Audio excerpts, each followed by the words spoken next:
is. We should open it when we get some time.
Weird. Jean said this is where the event is supposed to be, but there's nothing here.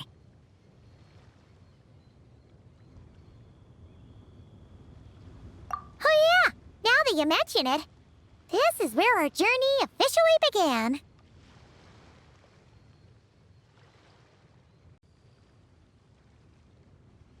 That sure brings back memories. Kinda nostalgic, really. Even after all this time, this place hasn't changed one bit. Worker's getting all sentimental and poetic. Well, we still need to find Jean and the others. Let's have a look around. Yeah.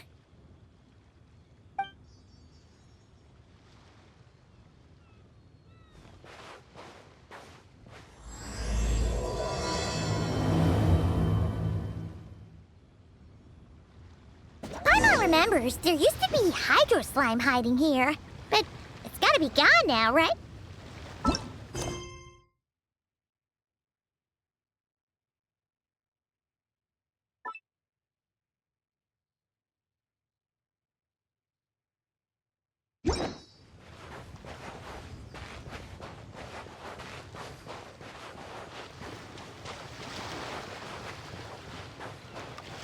Whoa!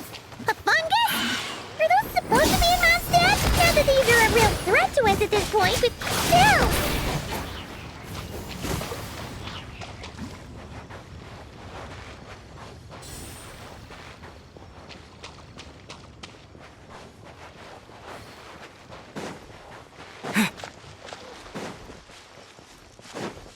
Hear that? They said this isn't hard enough. Should I grab a geobishop for the next round then? Is this really the time to get competitive? Did you hear that, Paimon? Hear what? Huh.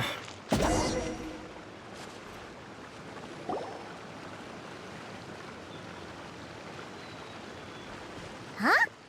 Why did someone hang Jumpy Dumpty mines all over this tree? What? But they don't look alike. You can't even eat them. Hold on. Could this be an event setup thing? Not a lot of people come here, but a bomb's still a bomb. If someone gets hurt by accident, Clee's gonna get marched off to the confinement room again. Yeah, but let's take a picture with the camera before we take them down. First the fungus, and now this? Something weird is going on. If it turns out not to be event-related, it'll be good to have a record of what we found. You couldn't just compliment Paimon's smarts like a regular person? Whatever. Paimon will take it. Better than being called emergency food, at least. Anyway, it never hurts to be careful.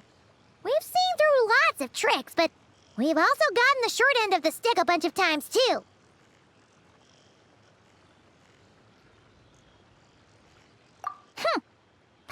likes the optimism. Come on, let's get that picture taken. Then get rid of these bombs.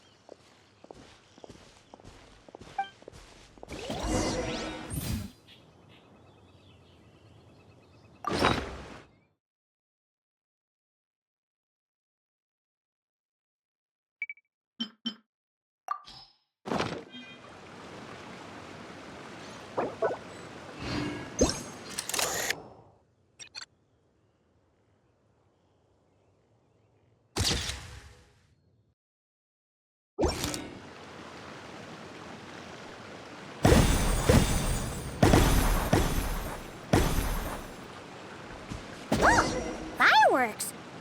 Guess there was no danger after all. Were those meant to welcome us or something? Anyway, we should be good here. Let's get going.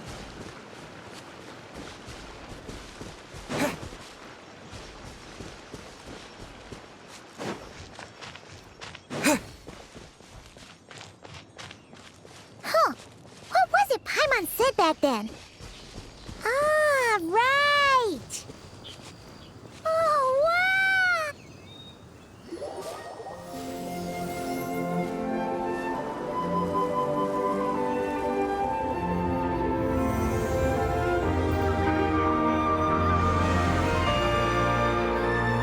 That's a statue of the Seven! Among the seven gods, this god controls the wind. You remember too! It's weird, though. It seems like there's something different about it. Let's take a closer look.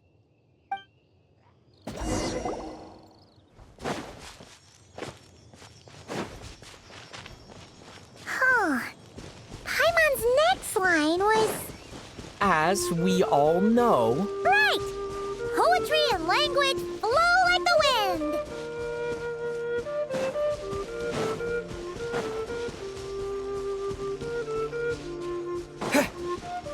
Look! There really is something wrong with this statue of the Seven!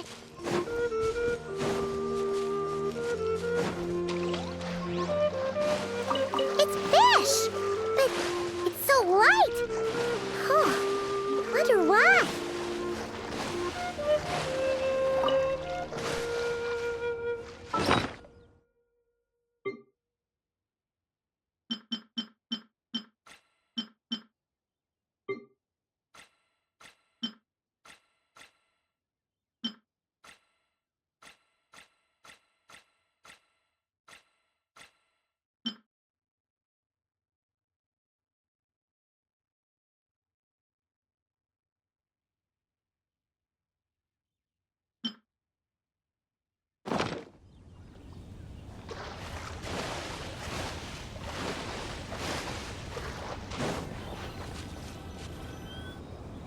Okay, I'm unsure of it now. This can't be for an event. No one in their right mind would replace that huge statue of the Seven with a statue of Klee.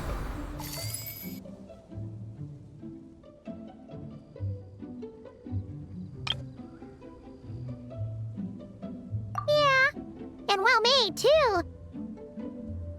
But that's not the point. You're not weirded out by this?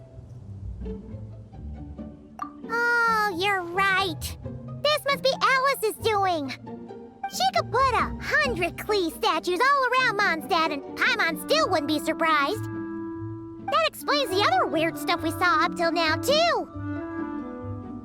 She must have asked Jean to write that letter so we'd lower our guard. No, wait! Maybe that was Alice just pretending to be Jean. Paimon wouldn't put it past her. Yeah, Paimon's not upset.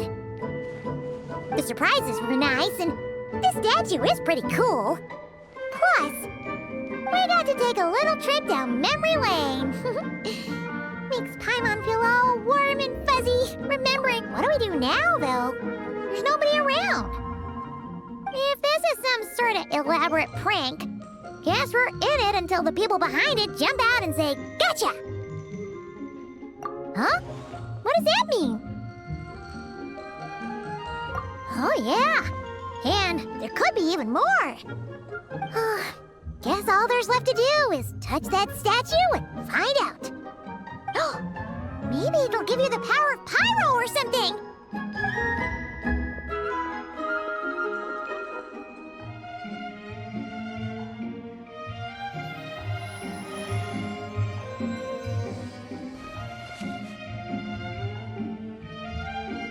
The world opens itself before those with noble hearts.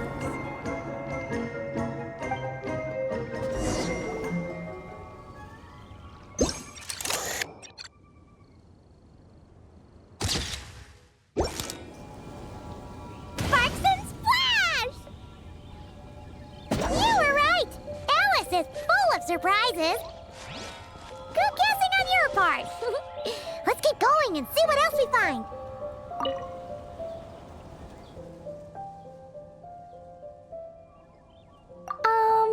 Klee can't reach those from here. And Master Jean says it's not polite to just take people's things. So, pass them to me when no one's looking, okay?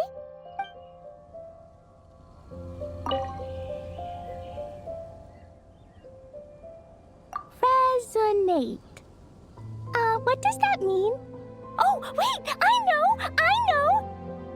It's like how I'm the Spark Knight and you're the Honorary Knight. So, we resonate.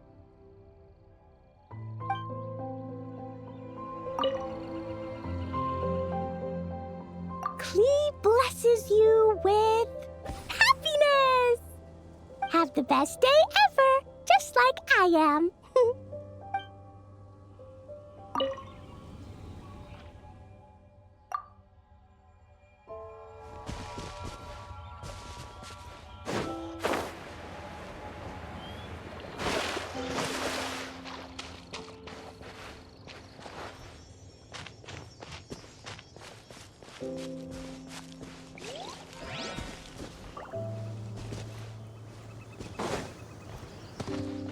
Go now.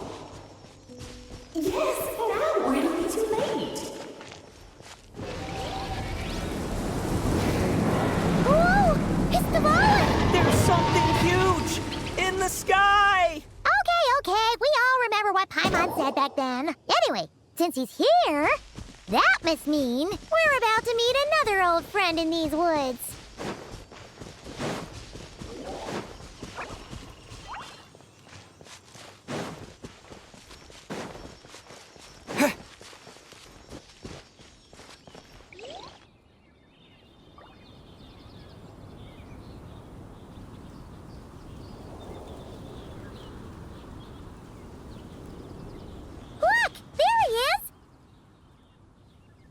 Then, the Boblin was tainted by the Abyss, and Tone Deaf Bard was about to heal his wounds.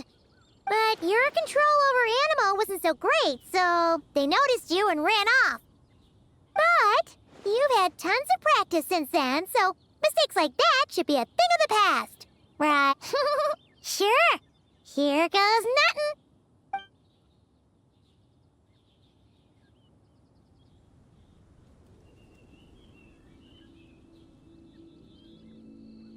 Rah!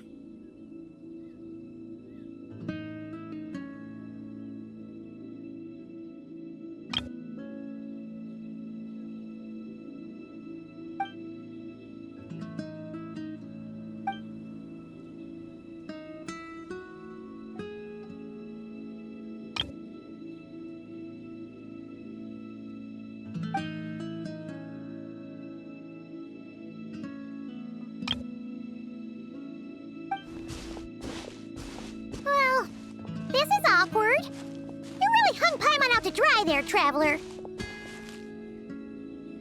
Apologies. You were just even livelier than I remembered, and I wasn't expecting it. Which means mission accomplished on the surprise front, I suppose. What do you say, Alice? Hi, Marks. Oh, yes, indeed. That was fantastic. I've recorded it all, in fact. Huh! So you were watching us all along. And hold on. You can't just record people like that. What a delightful reunion. Welcome to Mondstadt, you two. the place where it all began.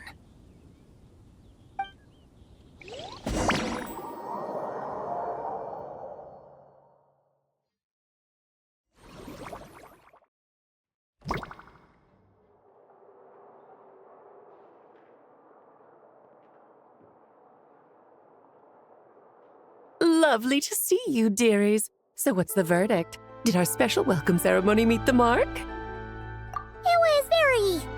you, that's for sure.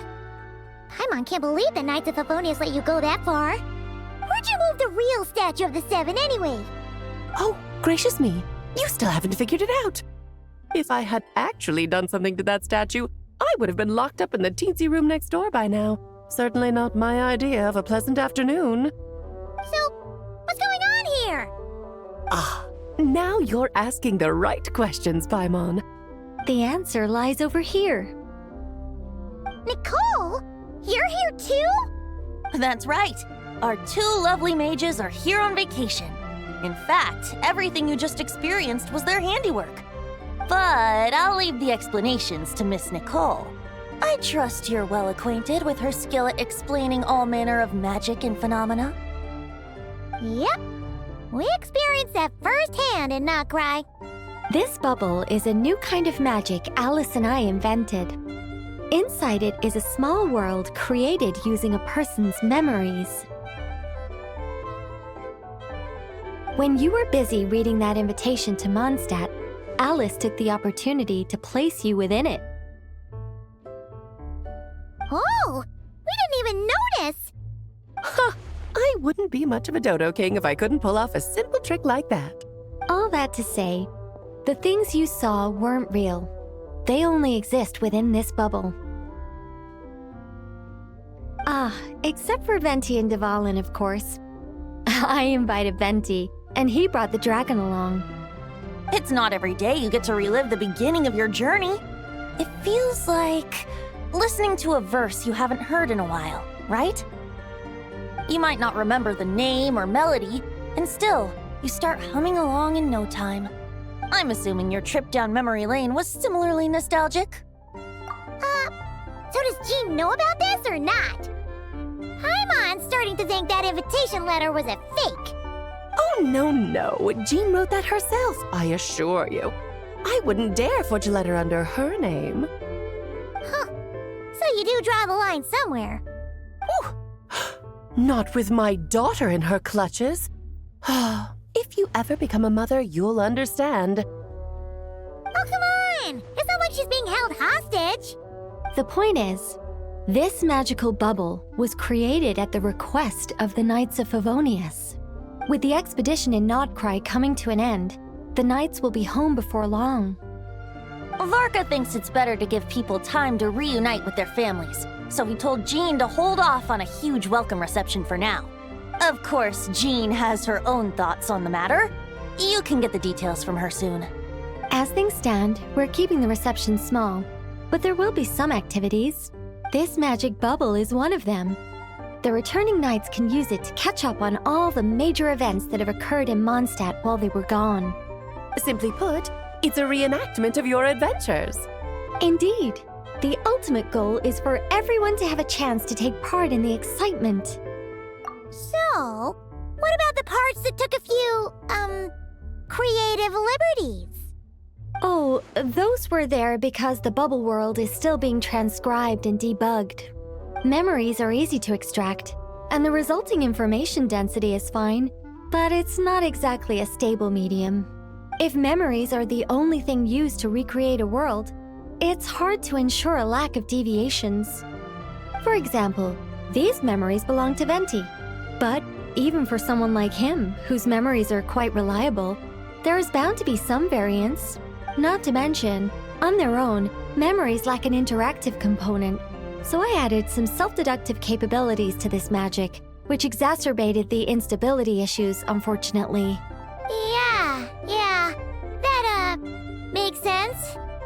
For instance, say we're recording memories and Lisa happens to fly into a fury over some overdue library books at the same time. A powerful thunderstorm might unfold in the bubble world out of nowhere. Luckily, there's a simple solution. We just have to send someone to scout things out first.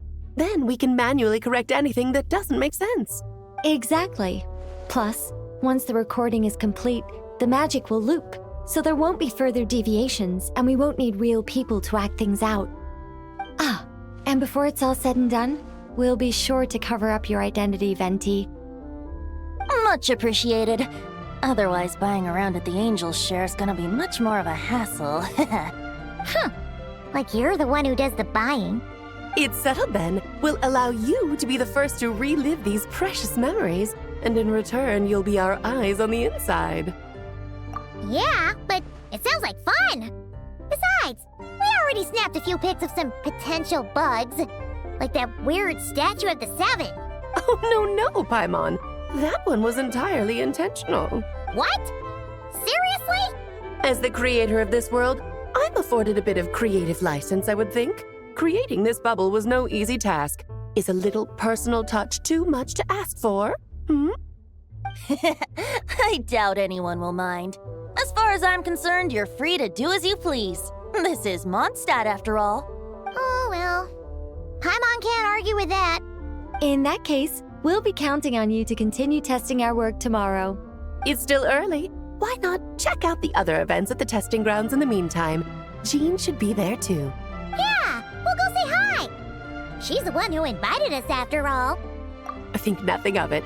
Now that the world is at peace, you two are overdue for a vacation. Dvalin appeared a little late, but his sparks and splash triggered a deep magical reverberation. Background music needs to start half a second later.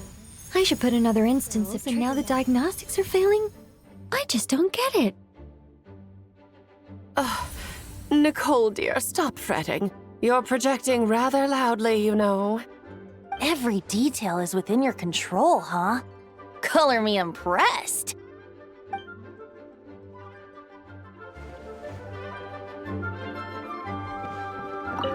Oh, and didn't you say Kleiner would be making the trip with you this time, Alice? He's been delayed, I'm afraid. Troublesome happenings on another planet.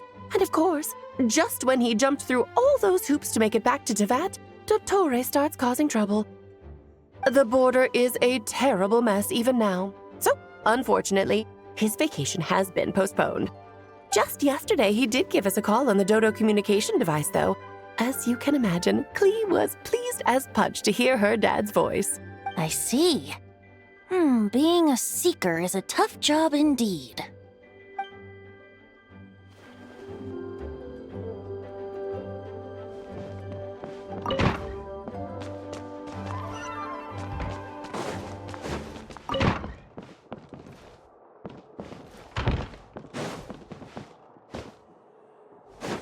Refrain from making a racket.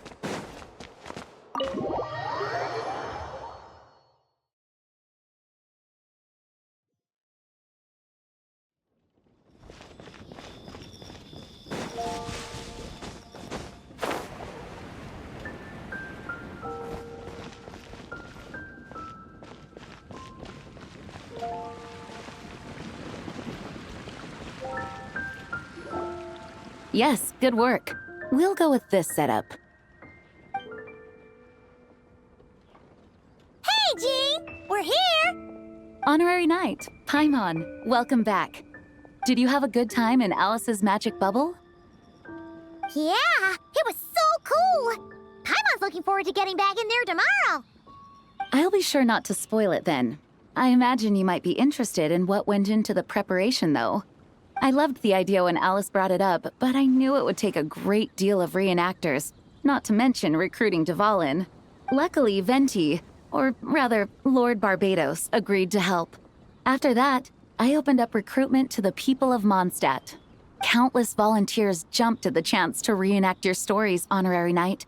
It took me 2 days just to read through all the applications. A lot of people have gotten involved, and that includes quite a few familiar faces as well. Are you one of them? Yes, according to Alice, I'm one of the leading ladies. Yeah, there are other activities here too, right? Sounds like there's a lot on your plate. Ah, well, such are the duties of the acting Grandmaster. I'm used to it. For those of us who have been holding down the fort, so to speak, the return of the expedition team is a matter of great importance. The Grand Master contacted me and said not to organize a grand reception on their behalf, and I understand where he's coming from. I'm sure the team will be exhausted upon returning, and making a big fuss might just tire them out further. I'm sensing a butt in there somewhere. Tone Deaf Bard said you had other ideas. Yes, well, those of us here in Mondstadt have been awaiting their return for a long time. Resuming normal life after such a long expedition will be quite an adjustment. An official welcome might help them feel at home and reacclimate to life here. Not to mention, it's a chance for the people to show them no matter how long we've been apart, we're still family. Yes, absolutely. And I don't know, perhaps I am overstepping. I just hope the Grandmaster isn't too upset. So, besides the whole bubble thing, what have you got planned? Here, I'll show you. First, this is an arena we've set up to showcase Favonius blade work. The cavalry company is in charge of this one. I'm sure there will be some exciting sparring sessions. Ooh, that means we'll get to see Kaya on stage! That's right. Compared to me, he's much better at keeping things interesting, even when the subject matter is quite serious. You're as modest as ever, Haji. Over here, we're running a wind glider speed shooting event. It's not hard to guess who's in charge of this one, I'm sure. Yes, her gliding skills are top-notch, and she's quite creative when it comes to event design. Be sure to check it out when the time comes. There's also a booth that will serve as a reception area where people can relax and chat with each other. A few simple games will be available as well. Hertha is in charge of the drink stall, but we're still working on the menu. Well, the more alcohol options, the better, I think. The expedition team likes the strong stuff. Fair point. Huh? What's with that face? Grandmaster, you're back? Has the entire team returned as well? Well, apologies, we're not quite done with the preparations, but I assure you, it's limited to what you see here. We're exercising the utmost restraint. Hey. Relax, Gene, relax. No need to get all formal with me. I split from the group to make it back first. Pretend I'm not even here. Besides, I knew you'd want to surprise us, no matter what I said. Oh, I see. If I didn't tell you to put on the brakes, I knew you'd go full throttle and start planning the next Ludi Harpastum or Windbloom Festival. You put so much pressure on yourself, diving headfirst into the deep end without thinking about how much is on your plate. I just didn't want you to overwork yourself, that's all. Oh, wow! That's actually really nice of you. Well, looking out for my fellow knights comes with a job. As for the event, food, drink, and fun in spades without too much pomp and circumstance. Yeah, just like a Mondstadt festival should be. The team will feel at home in no time. That's far too kind, Grandmaster. But thank you. I mean it, you know? Just trust my judgment. Anyway, you two got a sec? Now that I'm finally back in my old stomping grounds, let me treat you to a meal. I'll even introduce you to the Good Hunter's secret menu. Ooh, nice! Paimon's never heard of that before. What's wrong? Not hungry? Actually, Grandmaster, there's a few things I'd love for you to look over, since you seem to have some time to spare. Perhaps we could go back to headquarters first. Hang on, you know this is just a pit stop, right? There's not going to be time for me to take over the whole shebang. Of course. Still, you are the Grandmaster. Oh, you have no idea what this means. I'll be trapped in the office until tomorrow morning. It's not that dramatic. If we make haste, we'll finish before dawn. As much as Paimon wants to check out that secret menu, you should at least do some work now that you're back. All right. Oh, let's go. Guess I'll see you tomorrow.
Hello there, Honorary Knight and the Helper in White.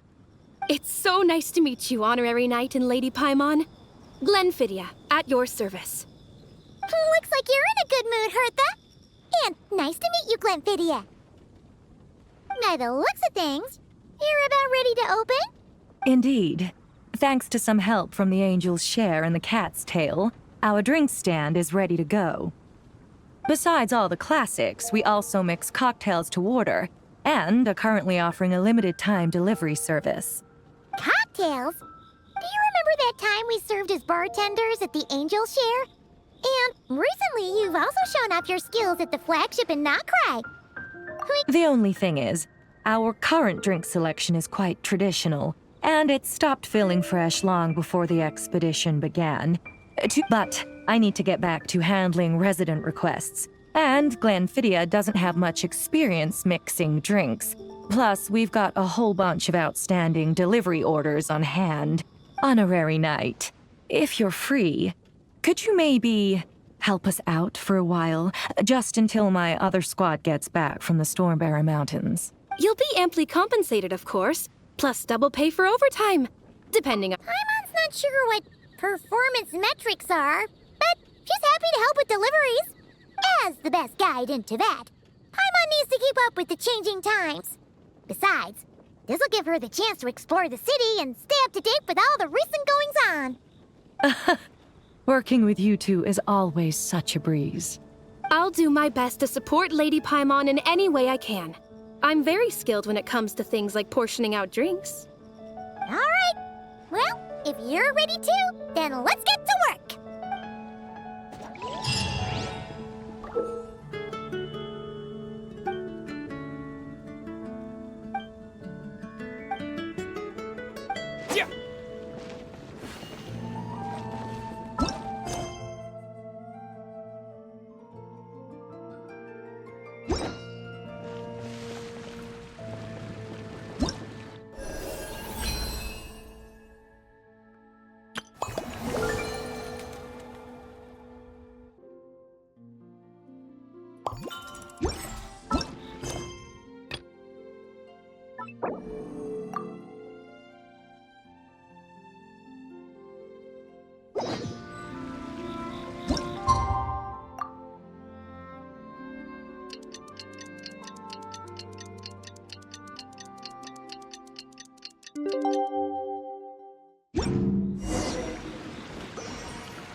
Even Master D-Luke!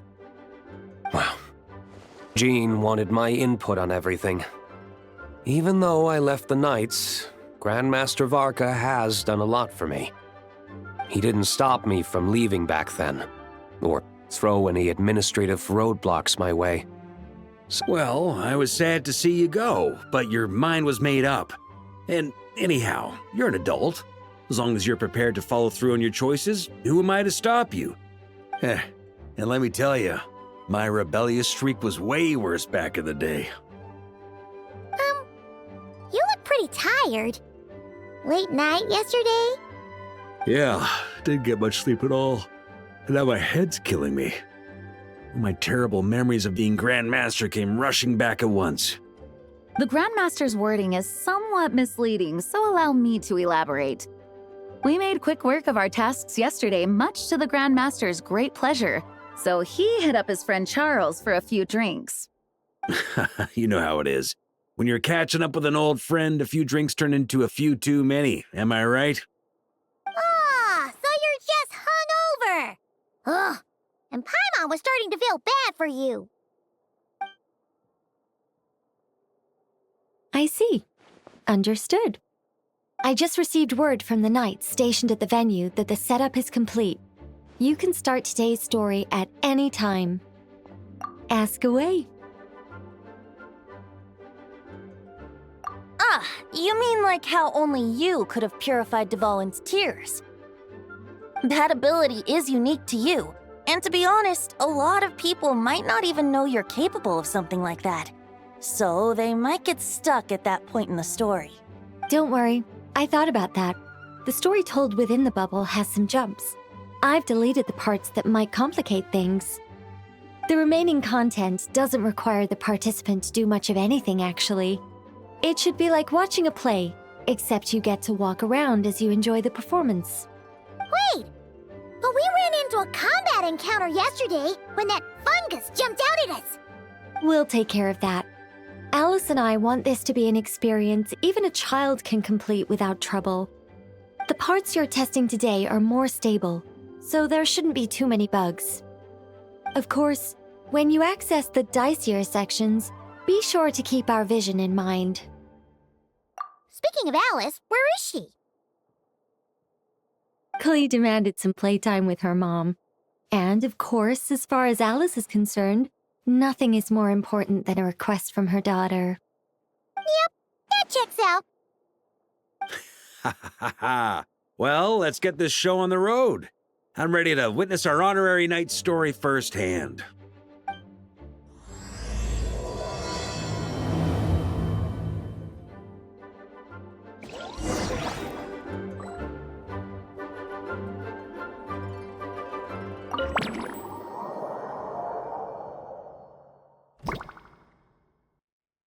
Whoa!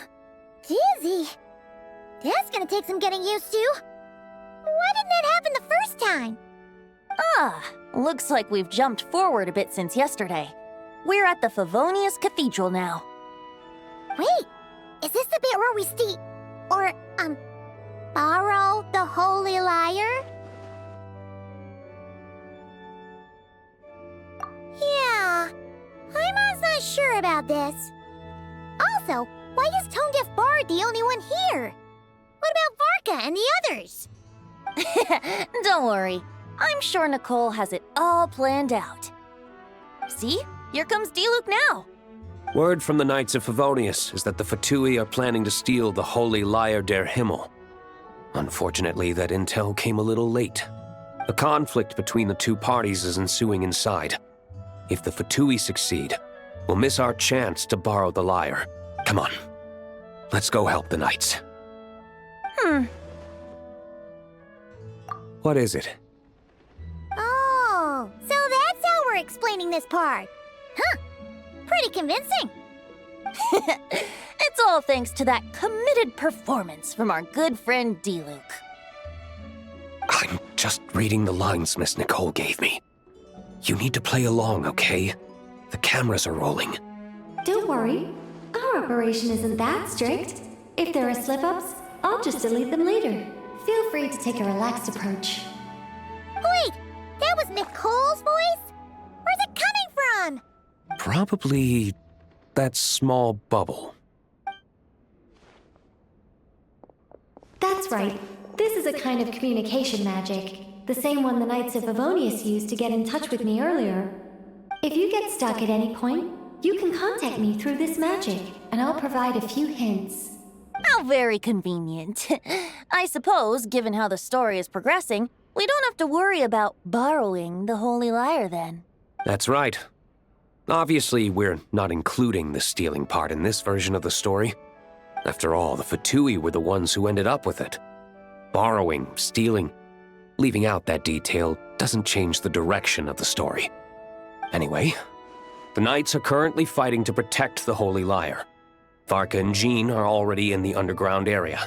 We should head over as well. This is like getting to read the script before watching the movie. I wonder what would happen if, this time, we managed to catch the Fatui thief in the act.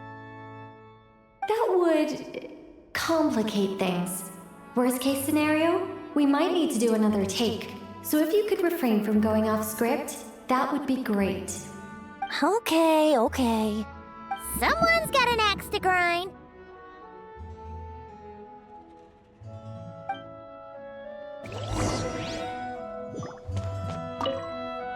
I doubt you need a hint for this area. Go on now. The underground chamber awaits.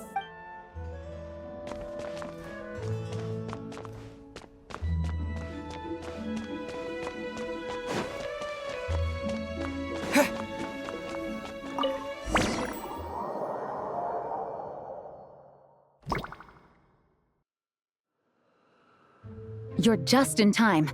The situation is not looking good at the moment. The Fatui brought much more force than expected. Yeah, it's turned into quite a mess.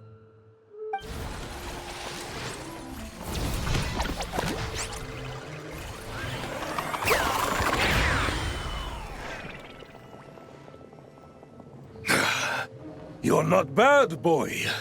Against the Fatui, though, you'll need to try harder than that. You ain't messing around, huh? Take the— Oh no! If this keeps up, the Holy Liars... Ugh, sorry. Paimon can't do this. Nicole, shouldn't these people be wearing Fatui costumes at least? Yeah, it's kinda hard to get in the zone when our opponents look like average guild members. Let me see here. It looks like magical autoload has been disabled, so the Fatui costumes didn't appear. I'll get that fixed. Just ignore the problem for now and continue with the scene. Remember, this is a tense moment. Got it. In that case, I'll evacuate the members of the church right away. All right, thank you. As you see, Traveler, the situation is dire. We need to retrieve the Holy Lyre and get it back to headquarters. Looks like the Fatui are tied up fighting the Knights. I doubt they have the manpower to spare to deal with us. Which means, if we rush in, we should be able to retrieve the lyre. You all sure are getting into character. Okay then, let's go!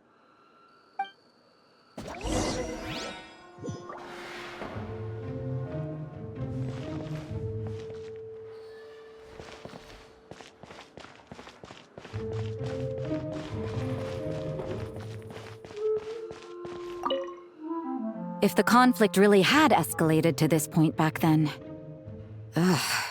just imagine the cleanup work. Yeah, good thing it didn't turn out like that. No use thinking about something that didn't happen, right?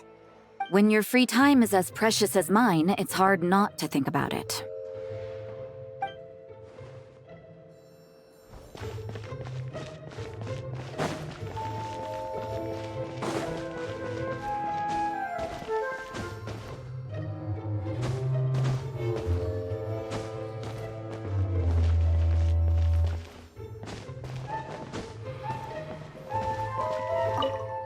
I never thought I'd get the chance to spar with the cavalry captain. I'm always up for a duel, as long as you treat me to a glass of wine after we're done.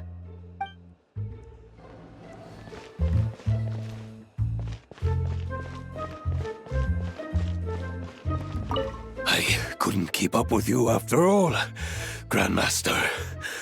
It's like you've gotten even stronger since I last saw you. Expeditions have a way of doing that to people. Ever consider taking your adventurers out on a long trip? I think I'll pass.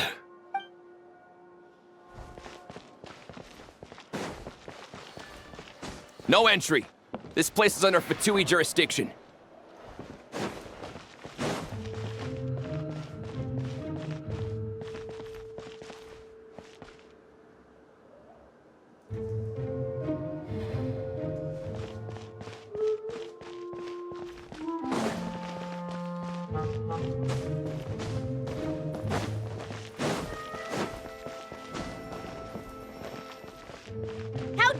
you stand in our way. You'll face our Harbinger's wrath soon enough.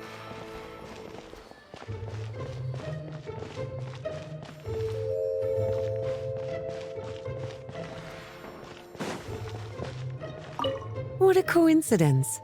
Or perhaps I should say, great minds think alike. Yes, well, this looked like the most relaxed part of the performance. I'd prefer to get this over with and return to my work as soon as possible. I'm assuming you feel the same, Miss Lisa? Of course. After all, this place suffers from a dire lack of comfortable chairs and good tea.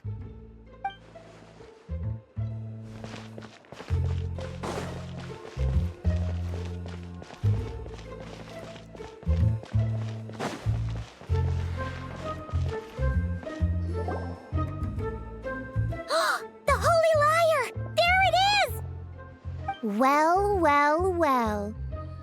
It seems our outer diversions were most effective. The knights know not that the true danger lurks right beneath their nose. It's no wonder you're known as the youngest, most capable electro-Sisson mage in your unit. You can read our enemy like a book. No! We're too late! Put the lyre down. You heard her! Put it down and put him up! Or this is gonna get ugly!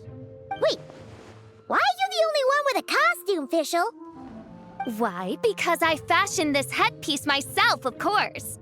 How does it look? I am the spitting image of an electro-Sisson mage, am I not? And I suppose I look enough like an electro-Sisson as I am. Hold on. Trying to distract me with conniving conversation, are you? Ha! You underestimate me. To think I would appear before you without full confidence in my victory. Go forth, Oz.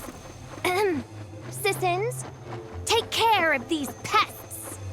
The holy Lyre der Himmel belongs to the Fatui. Whoa, that was fast. Mage-powered flight is something else. Fischl is... the Fatus is getting away! After her, quick!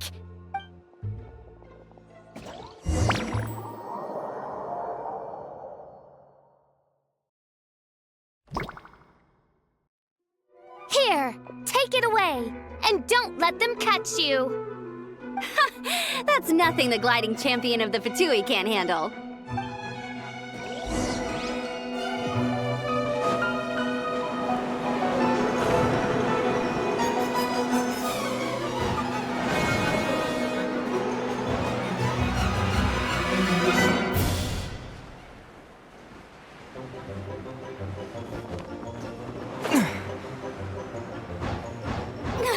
Hey! That goes against gliding regulations!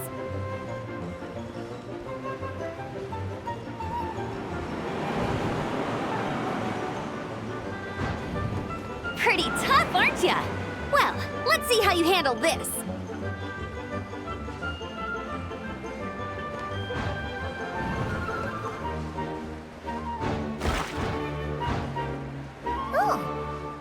Paimon thought the Adventurers Guild were the only ones role-playing as Fatui. Just thought I'd lend him a hand. Fischl didn't have time to make me a cool hat, though.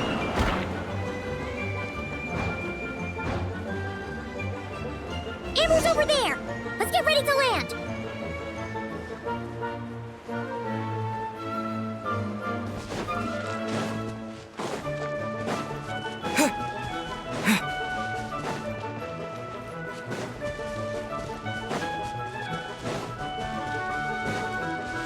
Here they come! Positions, everyone!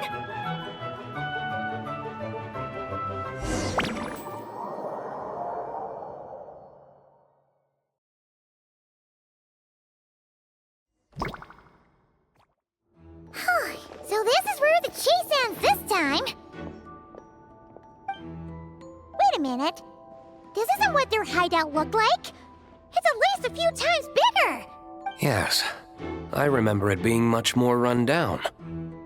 The Lawrence clan lived here for a time, but this doesn't look like their handiwork. And I know for sure it's not the work of the knights. Must be a bit of creative license on the part of our dear mages then. Alice said the original was too run down and didn't fit her aesthetic taste.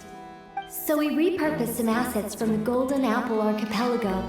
As you can imagine, Alice has always been a go big or go home kind of person. Yeah, this is go big, all right. Still, our mission remains the same. We're here to get back the Holy Lyre. Yeah, and this time we have a whole bunch of people to help us. Not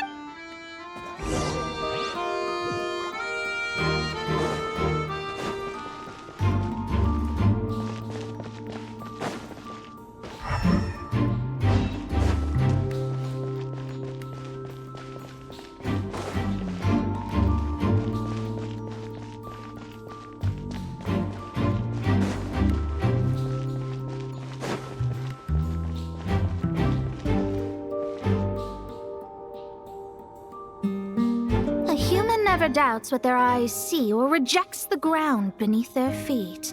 Both now warn you that this is the end of the road. Give up and turn back while you can. that voice. Is that? Mona? Oh, you mean Barbarloth's student. You know about her? But Mona came to Mondstadt after your expedition left. Well, I had regular contact with the Hexen Circle, so her name came up now and then. The whole thing about her messing up and being too afraid to go back? Yeah, I know that too. What? But how? No one in the Hexen Circle should know about that. For real? Sorry, but I'm pretty sure all the mages know. All of them? I'm afraid so. Oh, except Rheindotter, I suppose. Fine. That's just fine. It's not like the old hag's gonna come find me in Mondstadt to settle the score, right? Anyway, how do we cross? I'm not telling. Aw, come on. Don't take it out on us. I'm not. This is unrelated. Besides, I'm playing a fatus whose job it is to issue riddles. You can't just ask me for the answer. Oh, right. Almost forgot about that. If you want the answer, think back to what I said at the beginning.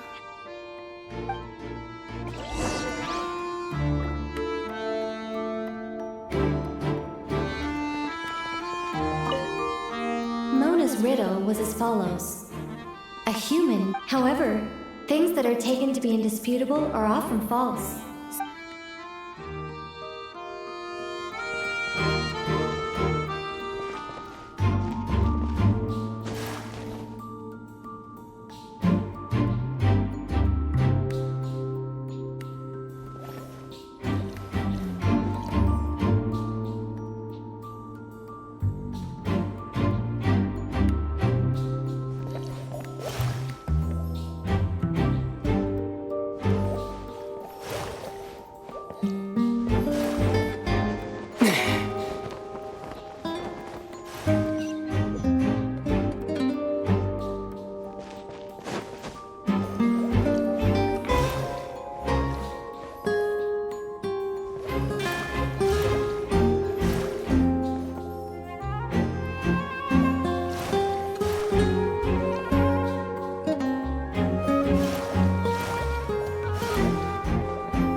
Mika's guarding this spot. Oh, hey! It's been a while. Hello, Grandmaster. Hello, everyone. No. Wait, my line. How did you get in here? I would think you have bigger concerns right now. Tell us where to find the lyre. It's locked in the back room, but good luck getting in there. 3 crests are needed to enter, and each one is guarded by a fatus. Wait, but in real life, we only needed 1 key. Yes, but there are 3 locations to visit. If there was only one key to be found, there's a good chance the encounters set up at the other 2 locations would go to waste. All our actors worked so hard to memorize their lines. It would be a shame if their part got skipped over. A fair point. They're playing through the story just like us, after all. To be honest, when I first read my lines, I was kind of confused at how I just give up the intel without a fight. But when I actually had to stand up against all of you, it made sense. I mean, Mr. Diluc practically had me in a cold sweat. Really? I only had one line. Aha! Yet in a game of cards, it's the ones that remain unturned that strike the greatest fear in your opponent. The same principle applies here. That's right. And I've been told you have quite a few tricks up your sleeve, Mr. Diluc. Anyway, you can head in now. Everyone should be ready. One moment. We can't quite end it like this. I believe you have one more line, Mika.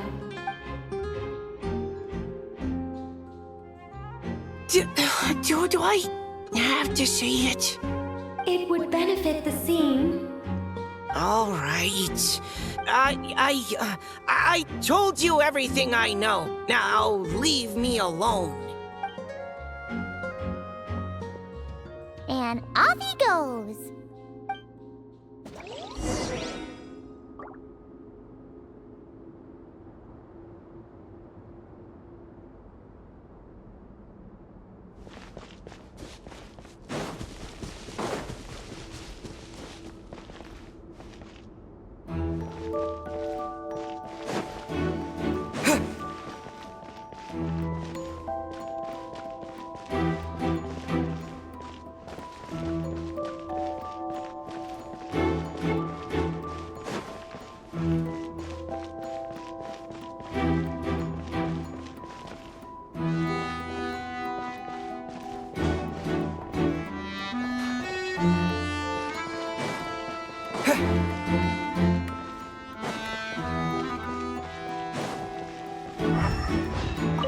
Without the crests, I can't activate this device either.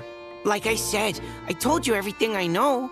Just, man, I thought I lucked out with just a few lines, but it still wasn't easy to pull off. Anyway, if you want to get into that room, you'll need to track down the 3 Fatui with the crests.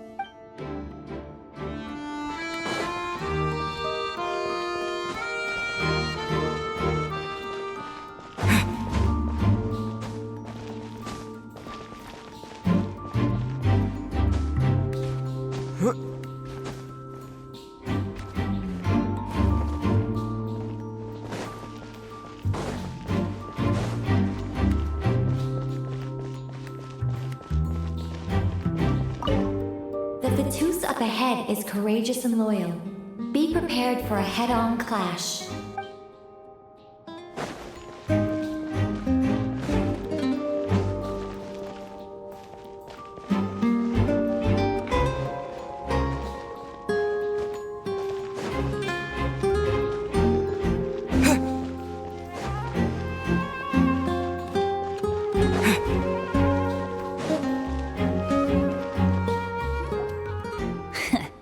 Looks like we were followed. Guess Mondstadt's elite aren't to be underestimated, huh? Stand aside. This one's personal. But this time, I'm fully locked and loaded! Come on, kid! Let's finish what we started!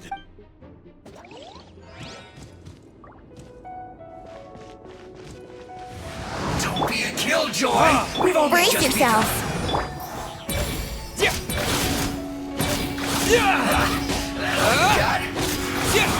You can't run!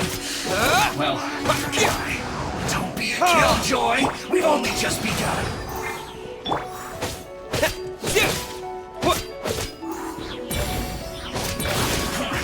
I see through you!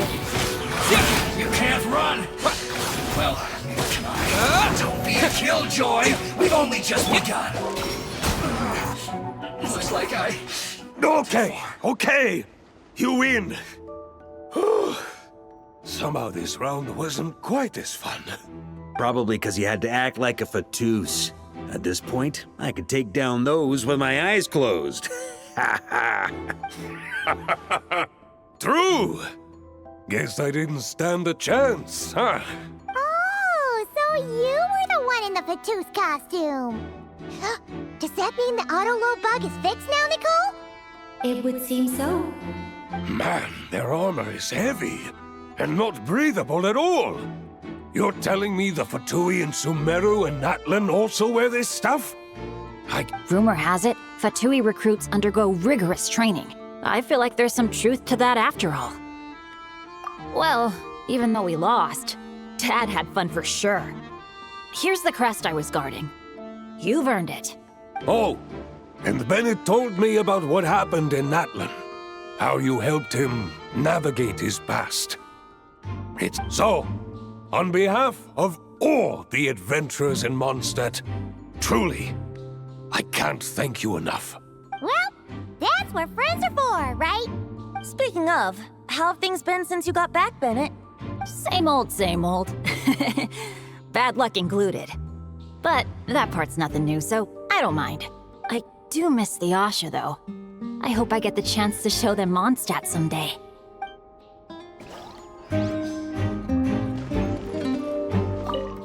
Talk about bad luck. The minute you put on that Fatui costume, the gun stopped working. How weird is that? Yeah, thanks for stepping in, Dad. Guess I'll have to hand it in to Miss Nicole for repairs later.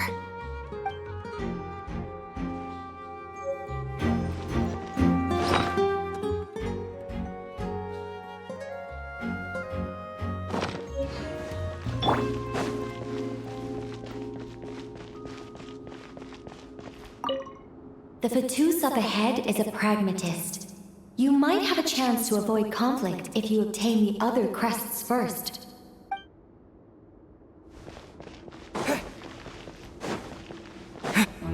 The Fatus up ahead values wealth above all else. No bargaining chip is off the table. Luckily, I've prepared a negotiation multi-tool for this situation. Don't forget to take it with you.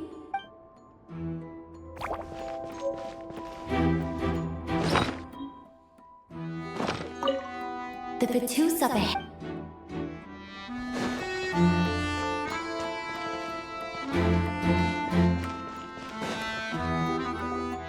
Wait, Mona? Again? What? The more roles you play, the more you get paid. That's what Alice said. I was hoping to do even more than this, but it is what it is. Anyway, the crest is with me. All I need to know is how much you're willing to cough up to get it. Let's talk business, shall we?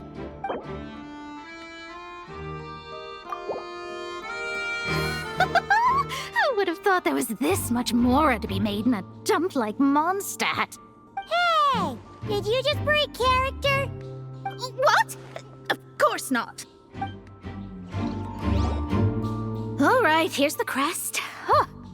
And with that, I'm off the clock.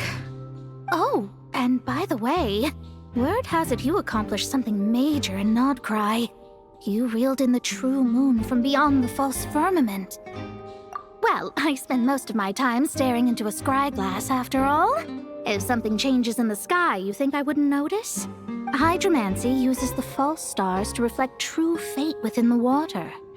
Now, I can't help but wonder what I would see if I cast a reflection of the true moon instead. Of course, I need a whole new set of equipment to look into that, which means shelling out a whole lot of mora. So I've been taking on a lot of odd jobs.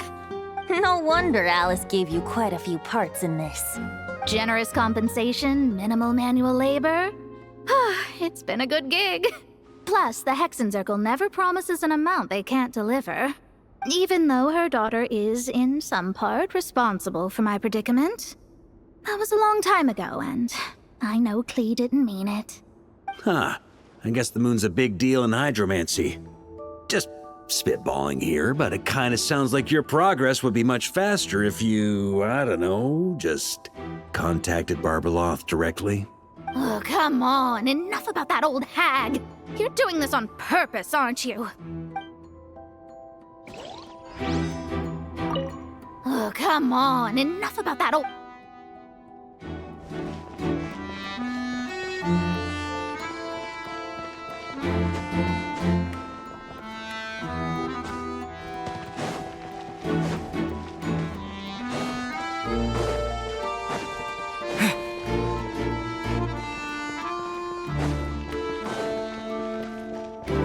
The road ahead is almost completely blocked.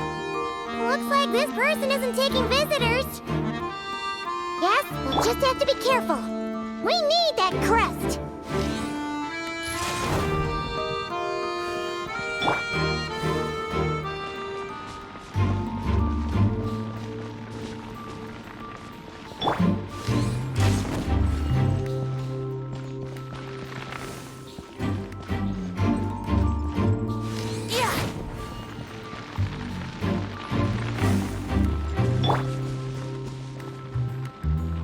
What?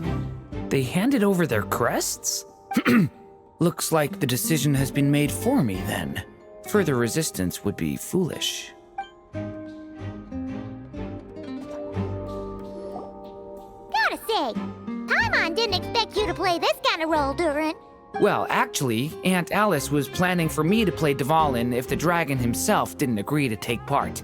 Apparently, there's a spell like the one used to make Simulanka that could change me back into an evil dragon. That does not sound like a good idea. I have to agree. That sounds like a disaster waiting to happen. I don't think I'd be very good at playing the evil dragon anyway. I'm not intimidating enough. Luckily, Dvalin agreed to take part after all, so my role was switched to Timid Fatui Guard B, and I got to wear a costume instead. Wow, that's a pretty huge change. Why B, though? Oh, because Mika is Guard A. As expected, Alice has got it all planned out. All right, we got all the crests. Let's head back and look for Mika. I'm just glad I didn't have to play the evil dragon in the end.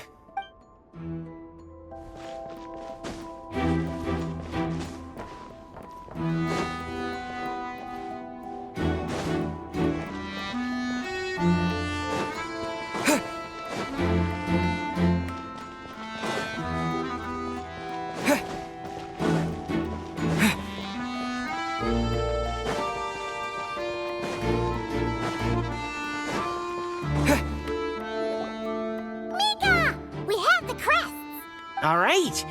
This elevator's a bit complicated to operate, so Miss Nicole asked me to help activate it. Just one moment.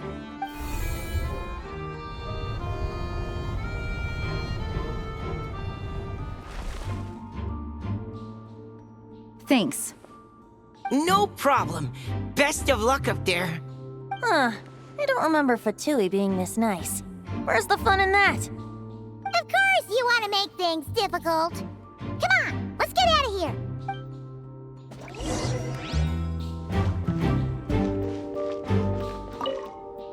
Best of luck up there.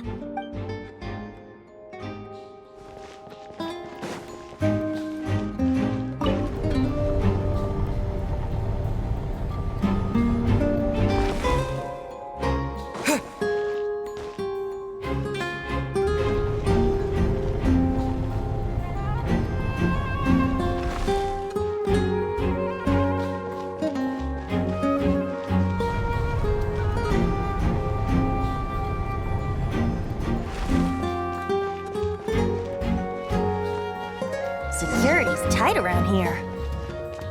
I hope this is safe.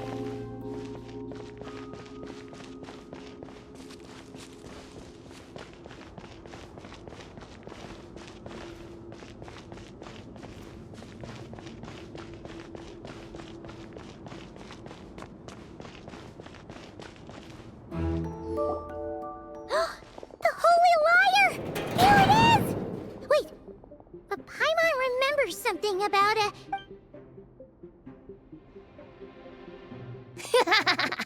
Hot-blooded, careless, and reckless heroes! Despair, for you have stepped into my trap! Wait, what? All it did was lock the liar up? Well, I wasn't the one who designed it. All Alice said was that activating it would turn the tables. I see. That checks out. They laugh as if they already know what is to transpire. I do not have a good feeling about this. Allow me to clarify before we proceed. How was it that the lyre was retrieved back then? From what I've heard, the Fatui agent guarding this place was given a thorough beating, and then the lock opened. So then, I'm the one who walked into the trap? Do not despair, mein Fräulein. Miss Alice provided us with backup, did she not? We are— 'Tis true. Though thine Prinzessin stands on the cusp of defeat, courage has not yet failed her. Let this be our last stand! Come forth, my loyal servants!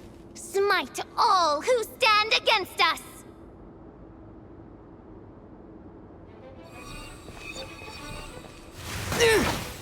Look! The ravens get confused if they don't hit anyone. Now's your chance! Group 2, reinforce!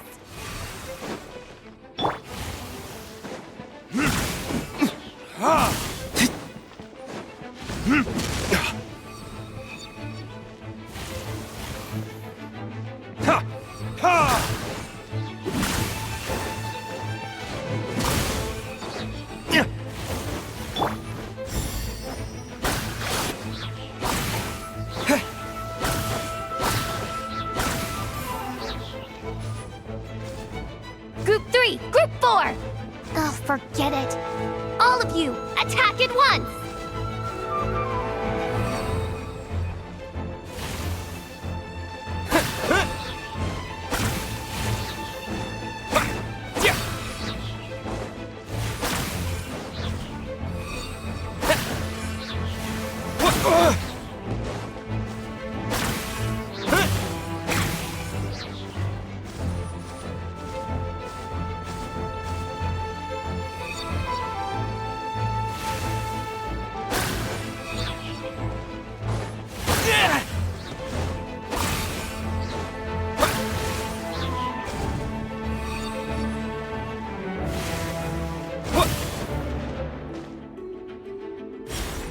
Well, well. It seems I must send forth my most capable servant of all. He shall dispose of you in one fell swoop. As you wish, mein Fräulein.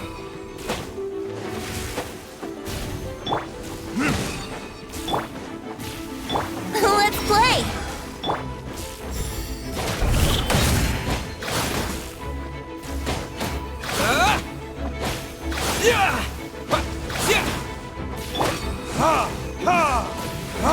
Time for retribution!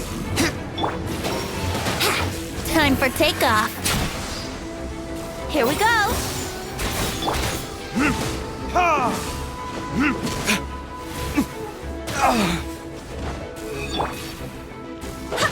Wind, hear me!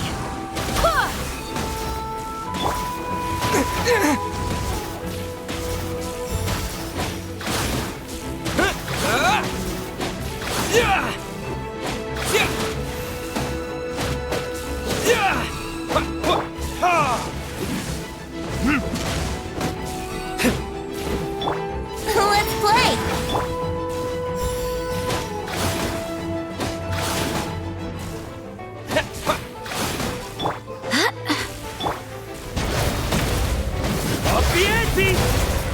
Our situation is dire, mein Fräulein.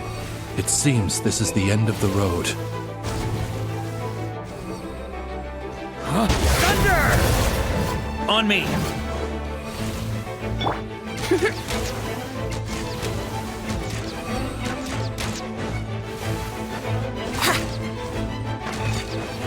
Here we go.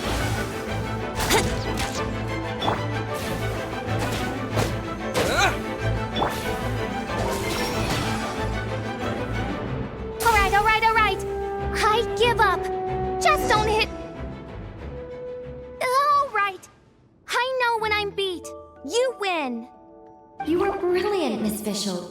The recording was fantastic. I'm certain future participants will have a great time. Yeah! This role was perfect for you! Huh. Your praise is a compliment to your own good sense. Yet know that this is but the least of your princess's abundant talents. Huh. It doesn't look like the lock is opened, though. True. This isn't what we were told would happen. I doubt the mages want us to just break it open. It's not their style. Perhaps we haven't met a certain condition then?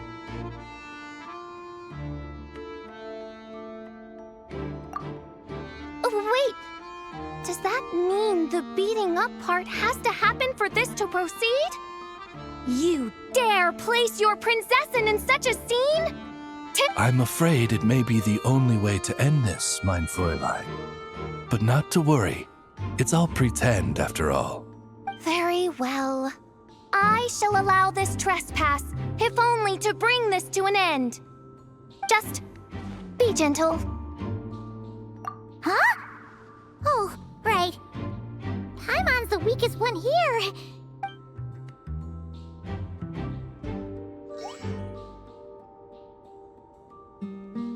Ah, it's open!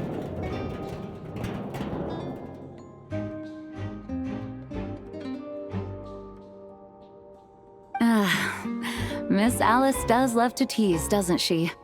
Congratulations on obtaining the Holy Lyre der Himmel. That's a wrap for now.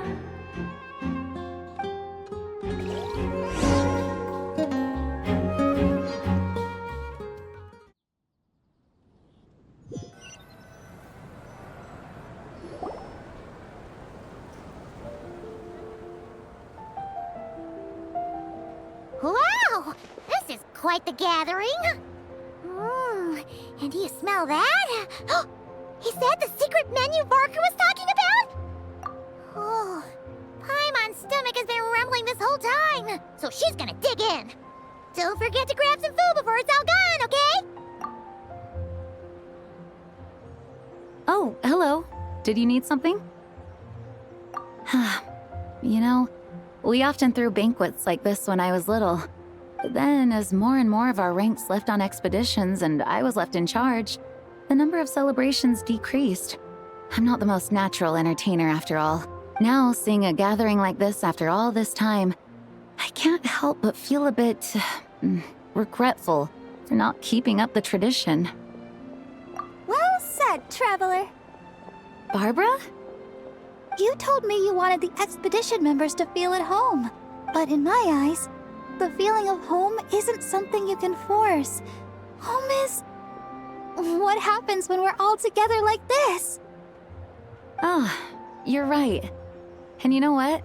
I've been coming to the same conclusion. The location isn't the most important factor. No matter how far we get from Mondstadt, home is wherever we're together. I appreciate the kind words, you two. Make sure to do the same, traveler. It's not often you get to make it back here. Now that we're outside the bubble and no longer in character, there should be plenty of time. Hey! Honorary Knight! Look up! Pretty stellar view from up here, and the breeze is nice too. Care to join me? Oh, of all the places to sit, it just had to be there. Well, to each their own, I suppose. Just be careful on the way up, traveler.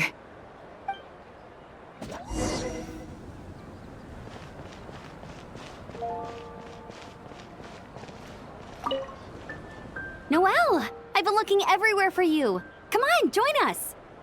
Just give me 1 second. I need to bring a few crates of drinks over first. But... Wanna eat at our table? A whole bunch of friends are there. All right. Let the relaxing begin.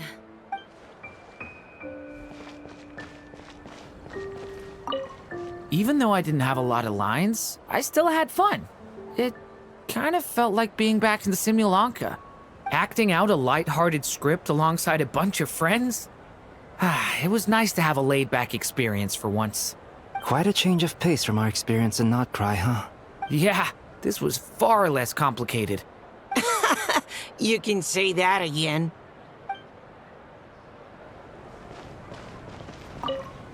As the battle hung in the balance, I spoke an incantation from the Emanachreich, broke through their ranks with ease, and thus the holy lyre was mine. 'Twas light work for one such as I. Cyrus told me all about it. You were amazing. Having seen it for myself, I must admit, you were quite something, my lady.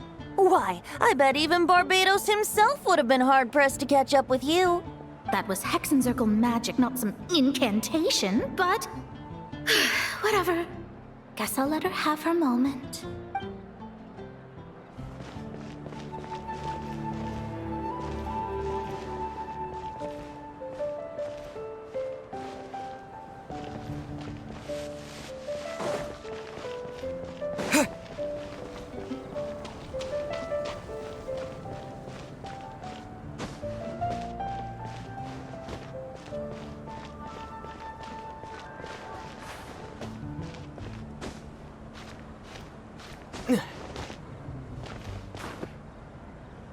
Have a seat. I come bearing drinks.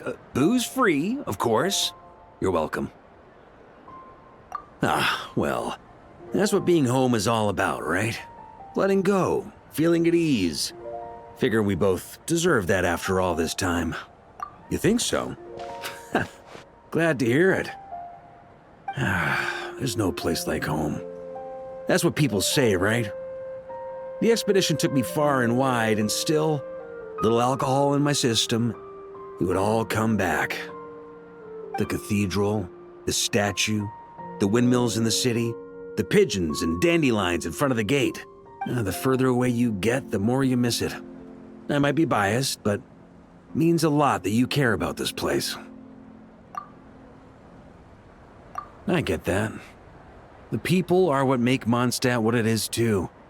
All the carefree kids running around, livening up the place.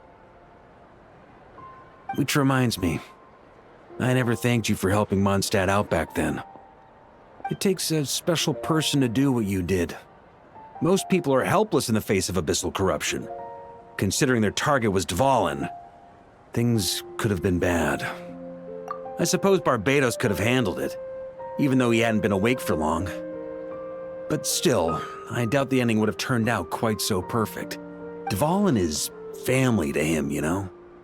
Having to choose between the dragon's life and Mondstadt's safety, that would have been cruel. Not to mention, the Wild Hunt would have reached our borders sooner or later. We'd have been stretched thin without your help. Maybe you've never put two and two together, but what you did in Natlan also helped reduce the threat of the Wild Hunt. If Natlan's crisis hadn't been resolved, the two abyssal powers might have joined forces at some point, making our situation even more dire. Ha! Look at us, taking down the Abyss in two separate nations. Doing the Knights of Favonius proud, aren't we? I guess not. In any case, for a knight, honor is something you get to define for yourself, no matter what the outside world thinks. And that's the question, isn't it? Why do we do what we do? But I think it's safe to say you already know the answer. Ah, so this is where you've been hiding. You know, I don't think this was designed for sitting. Ha! When did you become such a stickler? Come have a drink with us. There's plenty. Don't mind if I do. Grape juice? Again? You know, Charles would never let me hear the end of it if I started drinking without him. Disappointing, but understandable. Oh, I almost forgot. Since this banquet is also for the actors, I invited Dvalin. All right. Might hike up the bill a bit, but who cares? Haven't seen him in too long. Yeah, well, he turned me down. He never did like being the center of attention. The city is a little too small for him to spread his wings. Even if no one is afraid of him, he could still take out a windmill or two. Guess it's better not to risk it. Huh. Maybe it's time to draft a proposal to build him a landing pad. The Traveler's right. If this is what makes him comfortable, might as well let him be. In the meantime, I propose a toast to our honorary knight. To our honorary knight. I often think about our parting at Windrise, you know. And now, almost in the blink of an eye, the final stop on your journey is just around the corner. That Tsaritsa's plans have continued to advance. Now, only the Pyronosis remains free from her grasp.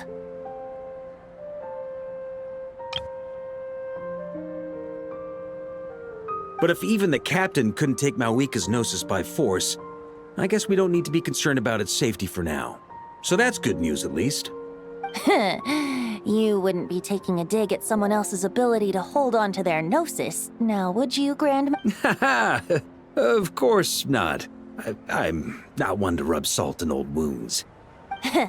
Her harbingers do often tend to take a rather extreme approach. Just look at Child or Signora. But we would be mistaken to ignore the fact that Signora did not win the Geonosis using force. Right.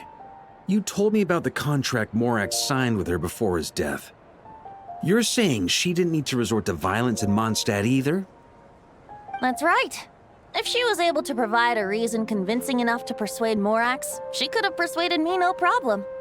I suppose she just didn't think there was a reason to negotiate. I had just woken up, so I must not have seemed like much of a threat. Honestly, the Gnosis was of no use to me. I didn't care who it belonged to or what means were used to take it. I just knew if I fought her in that moment, the cathedral, perhaps even the entire city, might have become collateral damage. True. I wouldn't put it past Signora to take civilians as hostages either. In the end, though, it was those same methods that led to her end. After all, her third target, the Raiden Shogun, wasn't a big negotiator back then. Perhaps Signora's success in Mondstadt and Liyue convinced her that she was a match for the Archon of any nation. You did the right thing. It pained me to see Inazuma as it was back then. I'm glad things have changed since. Of course, now the elite force of Harbingers has quite a few missing from its ranks, so I suspect that Tsaritsa no longer has the means to meddle in other nations like she used to. Who knows? Perhaps a chance to formally meet her in Snezhnaya might come sooner than we think.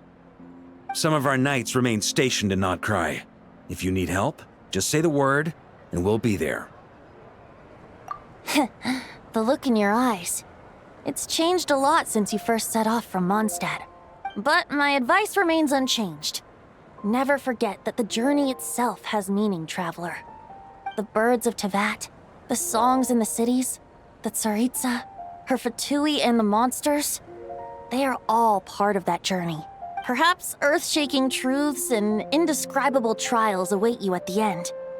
Just remember, there is more to life than that.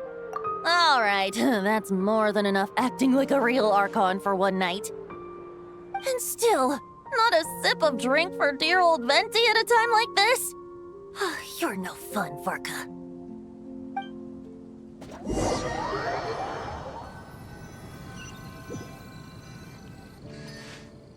Dun dun dun! Dun dun dun!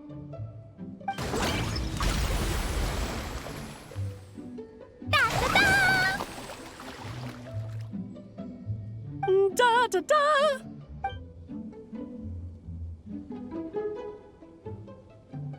This is so fun, Mom! I think so too. Come on, let's blow them all up! Mom, when can I play with the magic toy you made me?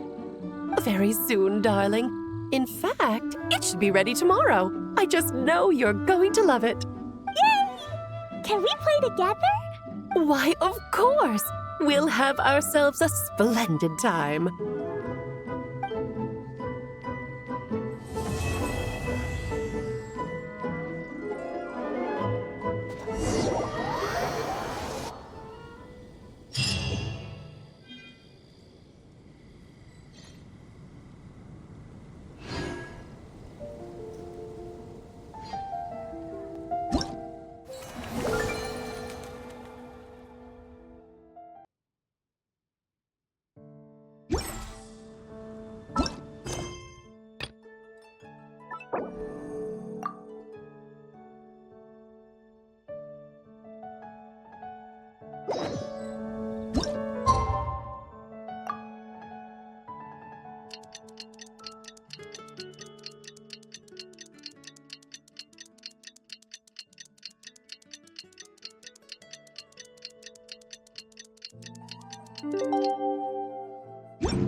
Alright, we made it! Time for round 2. Huh? Was this bubble this color before? Is something wrong? I'm not sure. It was like this when I came to check on things this morning. What? That can't be! How would the power of the abyss even get in there? You sure know your stuff, Traveler. That's where my head went too.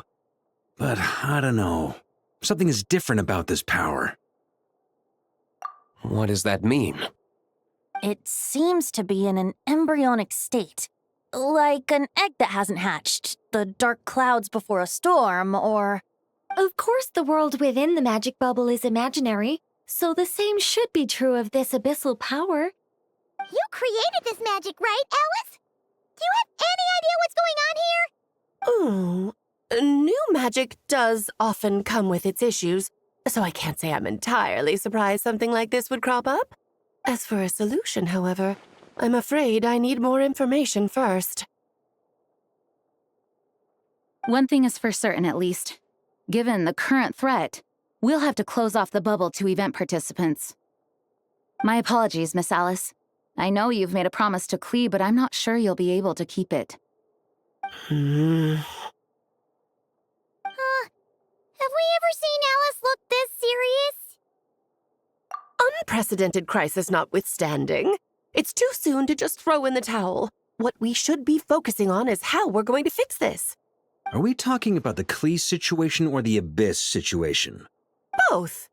Now, I have my suspicions, but I'll need someone to head into the bubble and confirm a few things. It's not like we can avoid going in there, right? We have to nip this crisis in the bud, after all. I agree. We have to take action. All right. I'll go convince Klee to play somewhere else for now and then head right back. In the meantime, Nicole, be a dear and keep observing the bubble from out here. Oh, and provide any fixes you can while the rest are inside. I don't know, Alice. There are quite a few unknowns here. It's not like I can force people to head in there and take that risk. We angels aren't miracle workers. You sure about that? Fine. I'll do what I can. Just be quick, okay?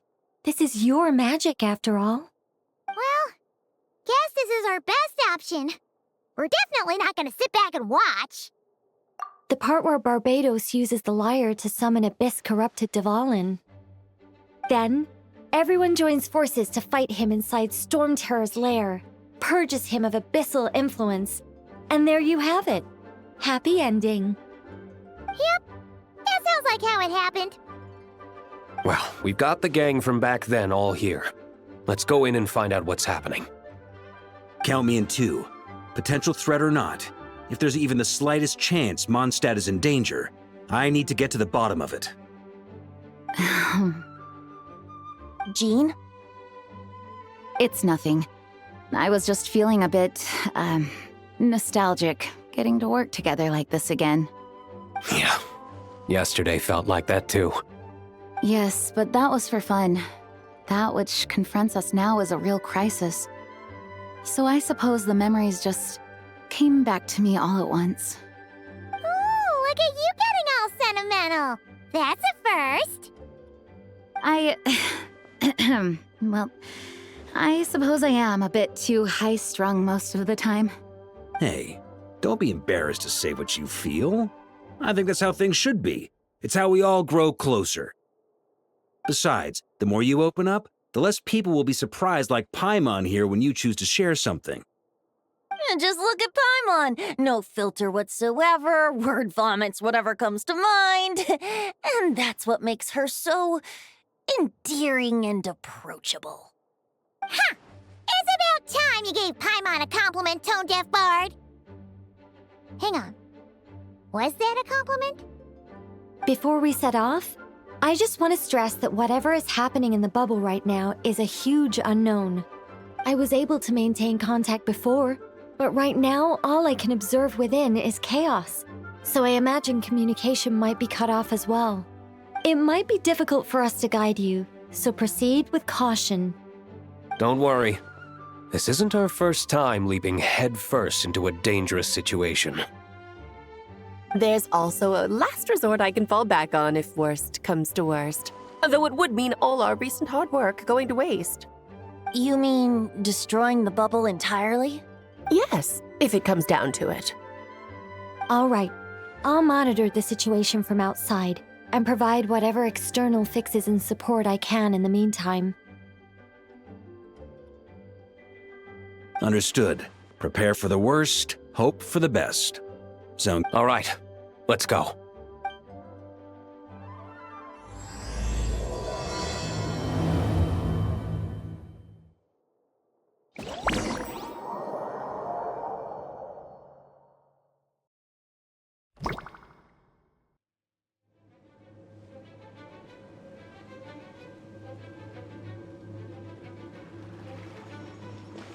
Whoa! Is this Mondstadt?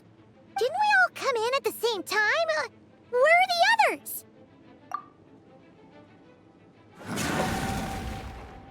Look! There's Venti! Surrounded by a whole bunch of monsters! Yeah! Ah, perfect timing. Come on, let's show these unwelcome guests the door.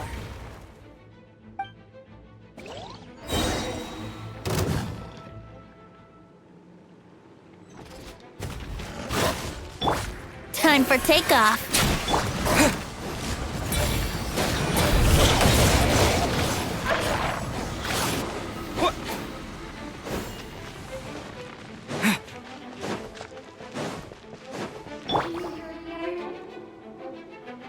Together some of the communication and control functions, and managed to smash together some items that should give us an advantage.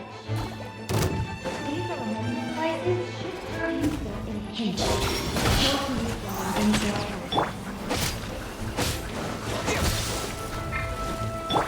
Here we go!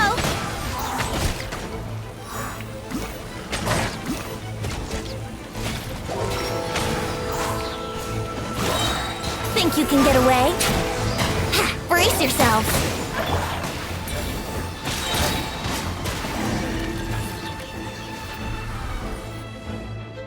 All good, Venti? Very much so, thanks to your timely arrival. But Mondstadt looks like it's in bad shape. Yeah! The city's crawling with abyssal monsters. It's almost like we've already lost. I'm not sure what happened, but the rest of our group might need backup. Let's find them first. Good point. Let's go!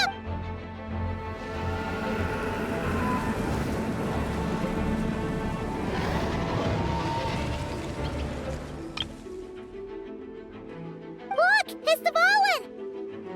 Is that just Paimon, or does he look way worse than back then? You're right. The corruption has spread throughout his entire body. If we had failed to purify him in real life, I imagine this is what would have become of him. Wait! It looks like something's falling! It's his tears. Like the ones we purified in the past? Yes, but at this point, these tears are essentially crystallizations of abyssal power. If left unchecked, they will continuously summon abyssal monsters, and this disaster will never end. We also need to get our hands on one of them. No, this degree of corruption cannot be cleansed. Besides, we need them in their corrupted state if we want to summon Dvalin. I doubt the pure sound of the lyre can reach him in his current state. Sounds like this whole thing is still gonna end in a confrontation, though. Yes. I wasn't certain before Dvalin showed up, but now I'm sure this situation is more than simple chaos. It seems more like an alternate version of events. And I have some idea of how it came to be. Well, monsters abound no matter where we look. You choose where to go, and I'll follow.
Time for takeoff.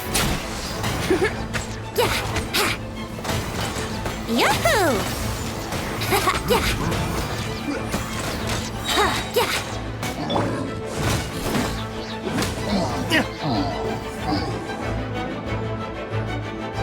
Yeah. Made it. Looks like Mondstadt is in dire straits. Did you see any knights or civilians on the way here? Then my initial suspicion could be right. The knights have abandoned the city and evacuated all civilians to a different location. Abandon the city? In the face of unrelenting abyssal attacks, it's possible they had no other choice. But none of that matters now. An empty city has its advantages. We won't need to divert our attention to protecting civilians, for one. Oh, and this thing. It looks like one of Dvalin's tears. That happens to be just what we were hoping to find. Let's take it with us. Wait, what about Varka? Have you seen him? No, I'm not sure where he is. We'll just have to keep looking.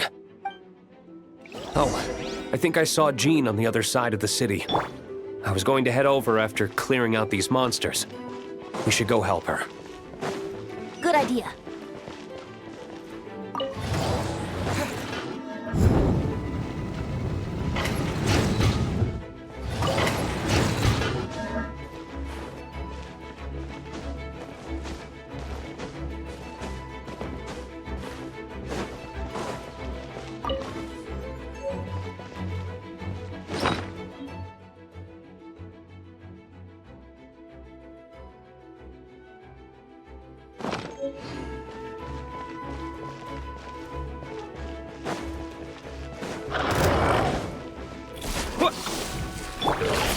Think you can get away?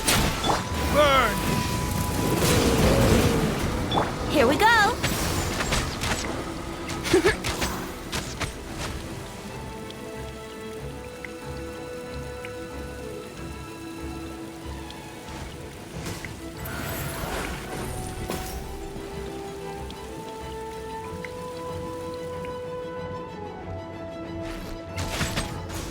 Wouldn't gliding be faster?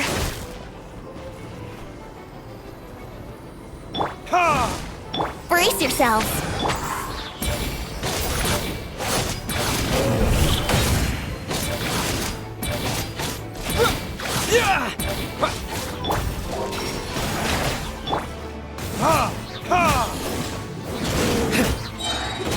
Here we go!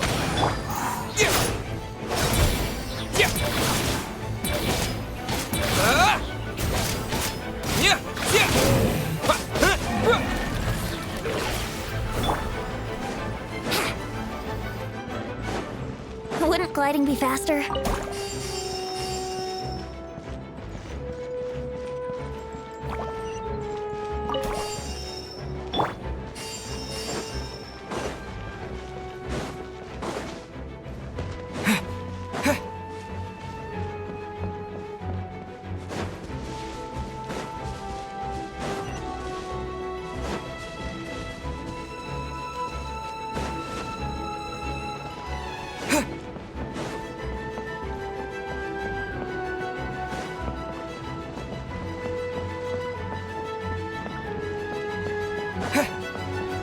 How about we explore the area ahead of us later?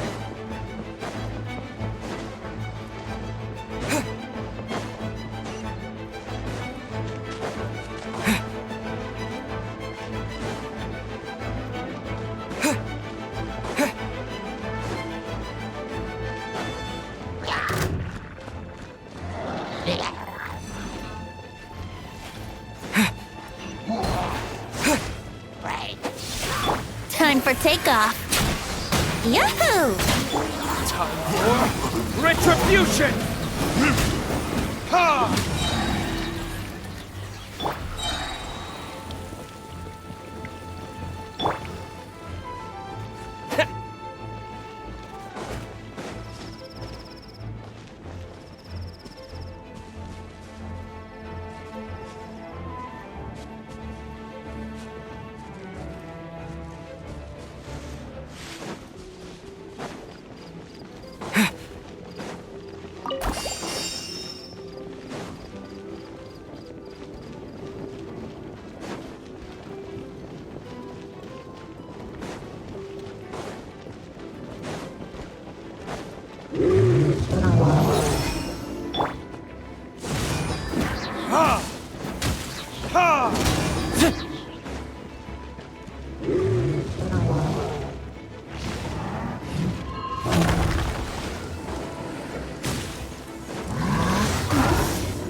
yourselves.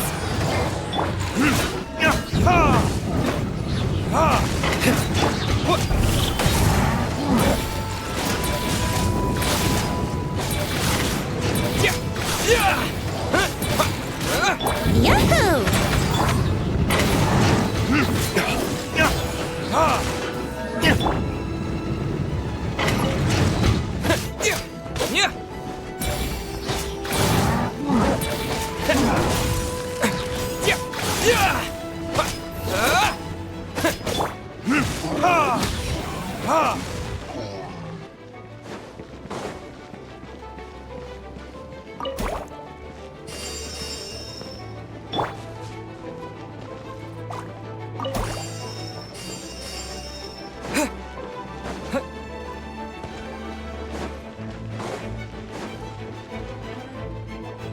Look, it's Jean!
Brace yourselves. I swear by my sword! Thanks for the help. I know everything we encounter in this bubble is imaginary, but these monsters sure fight like the real thing. It's a bit too true to life. Don't worry. As long as we collect Dvalin's tears, we can use this abyssal power to our advantage. I see. In that case, let's get moving. Have you seen Vorka, by the way? We haven't found him yet. No, he might be at the upper levels. Let's search together. Better to find him soon than later. The Grandmaster is an exceptional warrior, but this is the abyss we're dealing with. You can never be too careful.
Verdict is...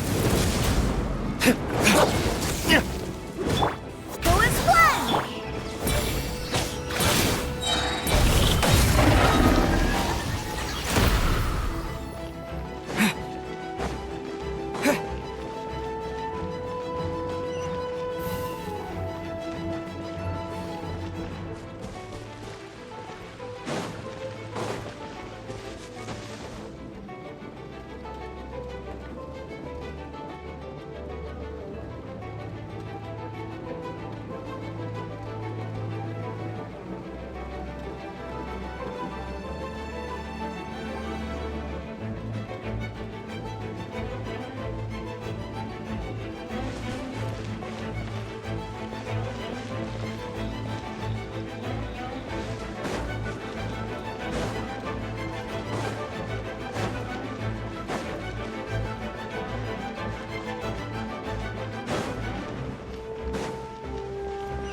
Yahoo!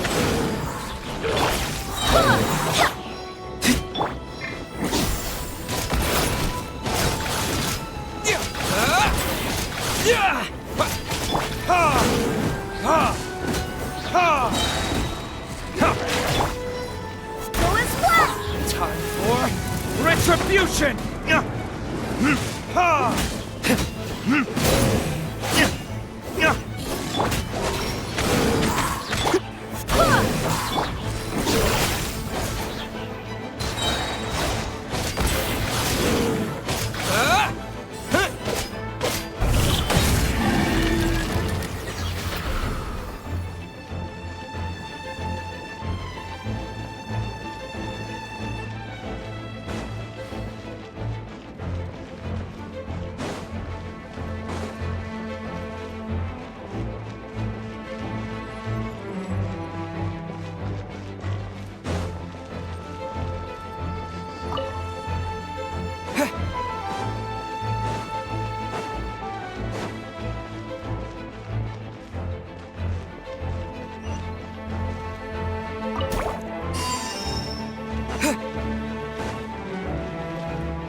Think you can get away?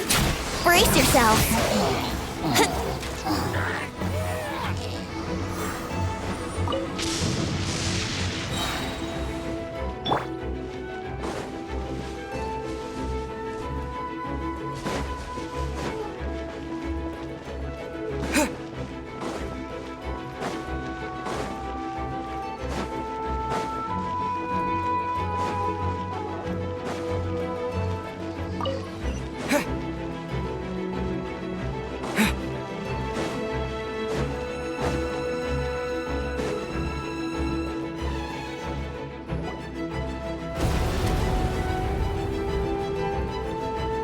What happened? The statue's broken! The Grandmaster should be over there. Come on, let's hurry.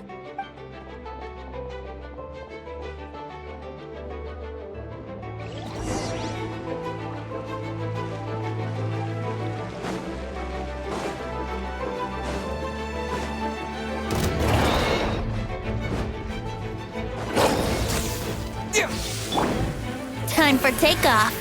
Let's play! Burn!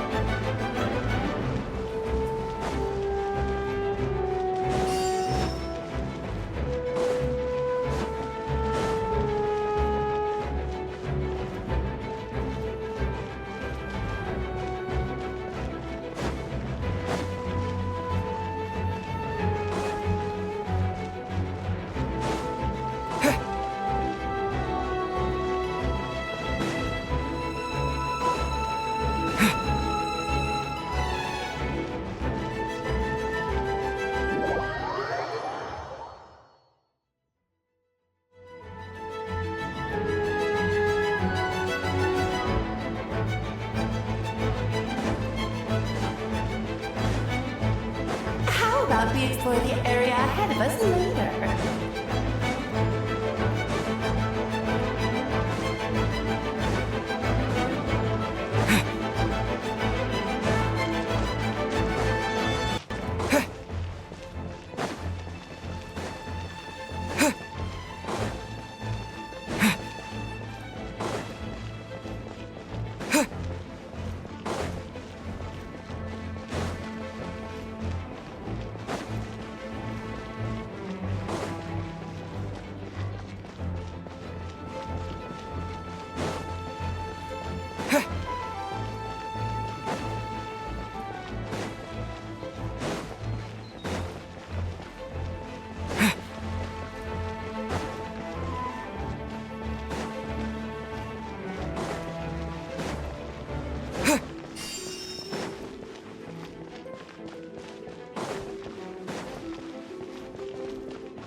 We're here to help.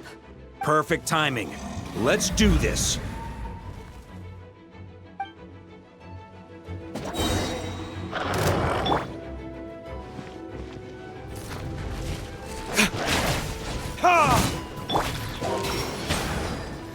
Think you can get away? Brace yourselves.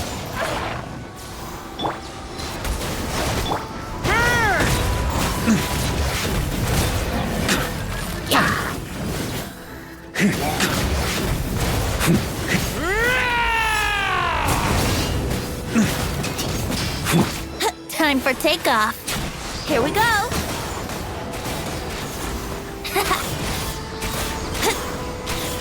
Let's play. Looks like we're all back together. Everyone in one piece? Yes. The honorary knight arrived just in time to help us out. Now that we've collected Dvalin's tears, the monster attacks appear to be easing up too. I'm sure you've noticed, Varka, but the city is pretty much a ghost town at this point. Yeah, we should get out of here. No sense wasting our strength.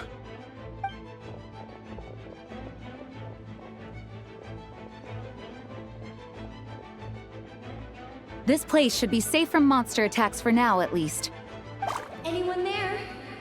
The communication function bugged out again. Do you copy? It's me, Nicole. Alice just got back too. Yeah, we can hear you now. What's going on? When designing this experience, we cut out the part where the Traveler cleanses the abyssal power, and we didn't think to replace it with a different sequence of events. I think Alice and I thought the events in the bubble would be independent from each other. But since the magic is contained in one place, it appears a casual link has formed between all the events within it. And so, because Dvalin was never purified, we've encountered a major bug. I knew it. So, what we're witnessing now is like an alternate version of events where the honorary knight never appeared in Mondstadt. Wait, but even if the Traveler never showed up, you could have done something, right, Venti? The Abyss is a far greater enemy than one person can face. I could have handled that specific situation, sure, but it wouldn't have gone quite so well. If I'm not mistaken, you've seen how that version of the story goes yourself, right, Varka? Yeah, it was a kind of prophecy.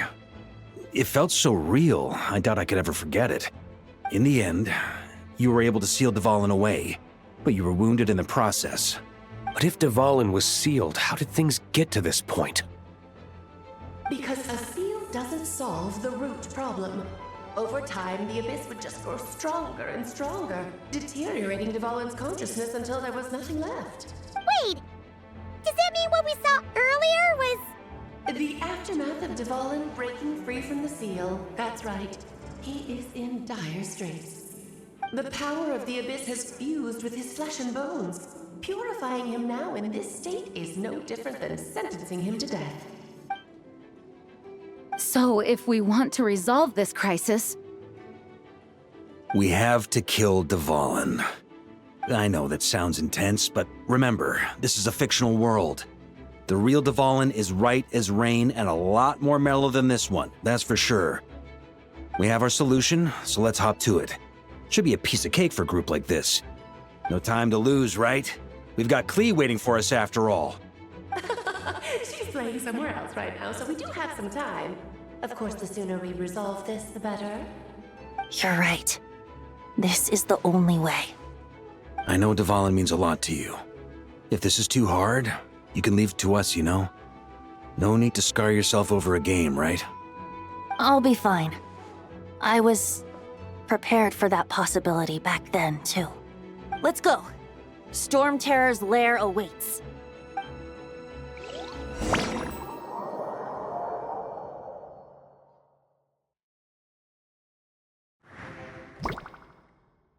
This is it. Ready, everyone? More than. Of course. I just hope I learned a thing or two since the first time around. Ha! Guess I'm the newbie, huh? Good thing I'm a quick learner then. What about you, Traveler? This was your first big fight in Tibet. Were you nervous back then? How about now? I'm not nervous. We've all grown a lot since then. We overcame this challenge once, and we can do it again. Paimon believes in you! Then let the mournful cries of this lyre, tainted and defiled, summon a familiar now utterly warped.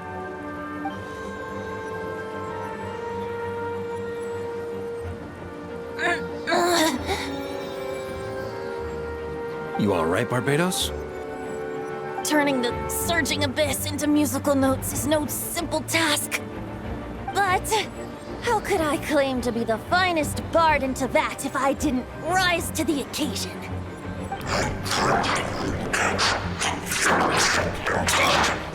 I have heard enough.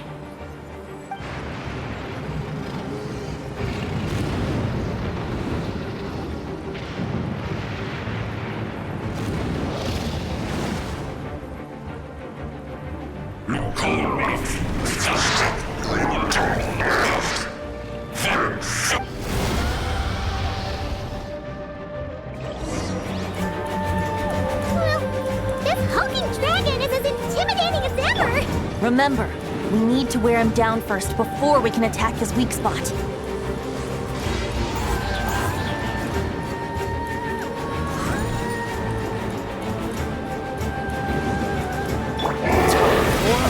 Retribution!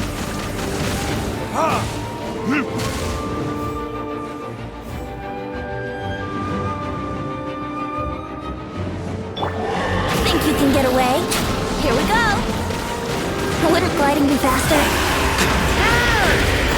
Thunder! Now's our chance. Climb up and attack the abyssal core.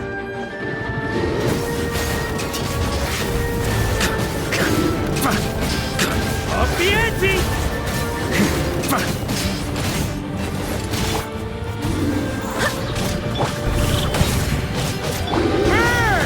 Up the ante! Nice job! One more to go!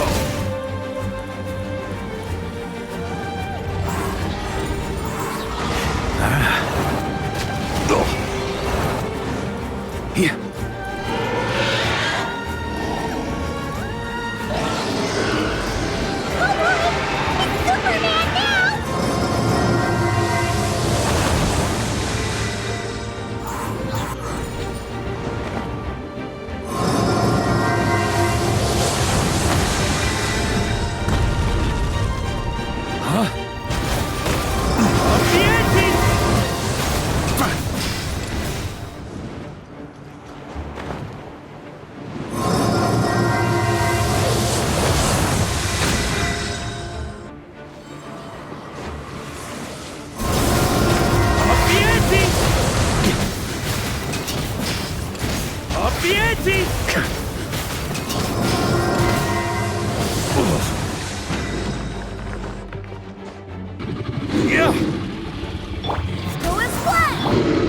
Brace yourselves!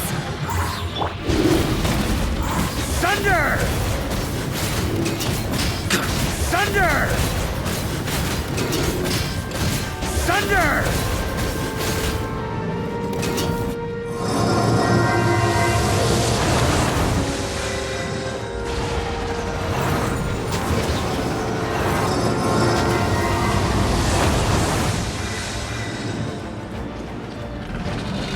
Time to switch positions!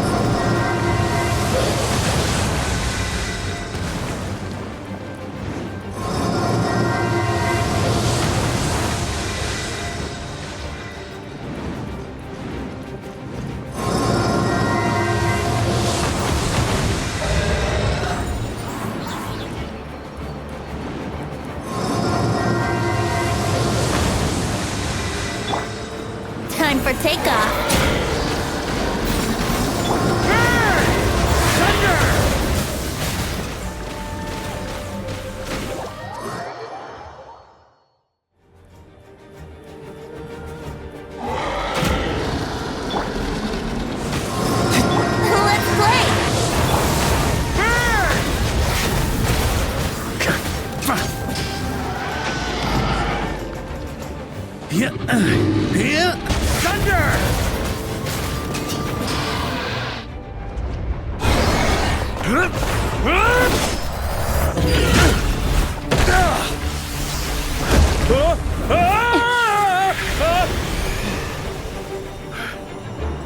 Thanks, Gene.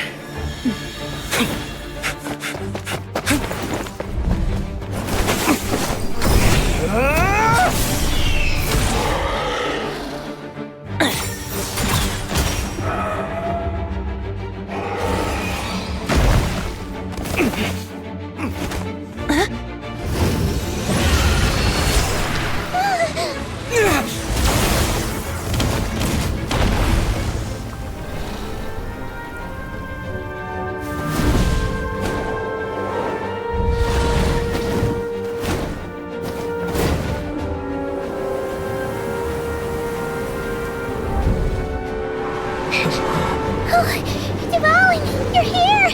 I follow the lyre's song, wherever it leads. Thank you. Looks like the mage's tale isn't over yet.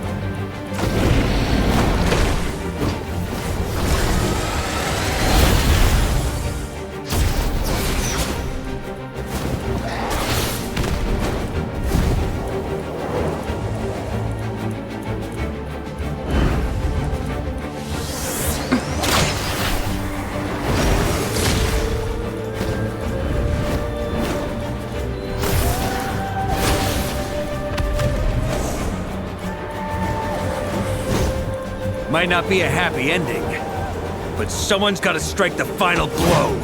It's your turn to be the hero. I'll take knight over hero any day.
La la la!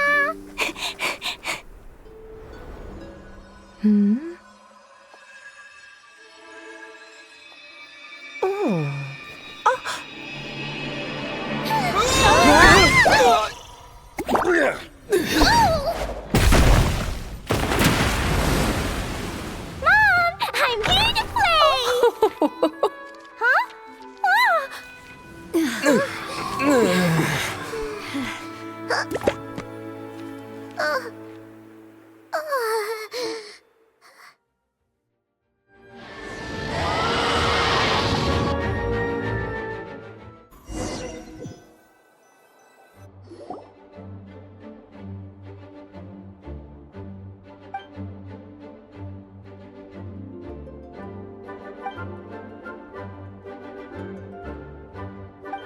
Looks like it was a happy ending after all. It was kinda like a choo-choo car ride. It had its fun moments and its thrills. I guess it wasn't without some collateral damage, though. Sorry about the window, Jean. It's fine.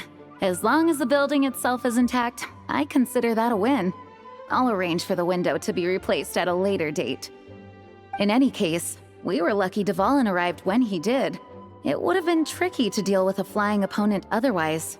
I suppose I could have created a gust of wind to whisk us up, but I'm not sure our gliders would have survived the process. Honestly, after everything we faced, I can't believe Alice still decided to bring Klee in there to play. She's a daring one, that's for sure. I mean, can we be certain there aren't other bugs that just haven't cropped up yet? I suppose that speaks to the confidence the mages have in their magical mastery.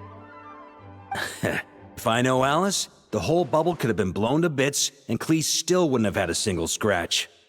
Her abilities do speak for themselves, I suppose. So, what now? Anyone down for a drink? My treat. Sounds like a great idea. But tonight it's on me. I happen to have a bottle of fine wine set aside just for the expedition team. Haha, even better. Count me in. Say no more! You had me at fine wine. All right, let's head over to my place then. Your cup. I'm afraid not. There's still a lot of work to do. So what? The world's not gonna end if you push it off? Come on, we never get a chance like this. I suppose that wouldn't be a problem if you head back to headquarters with me after we're done and help make up the work. On second thought, how about you just join us when you're done with that? What about you, Honorary Knight? Gonna tag along? Okay, all's well that ends well, am I right? To the bar! Alice loves going to the library. Let's wait for her there.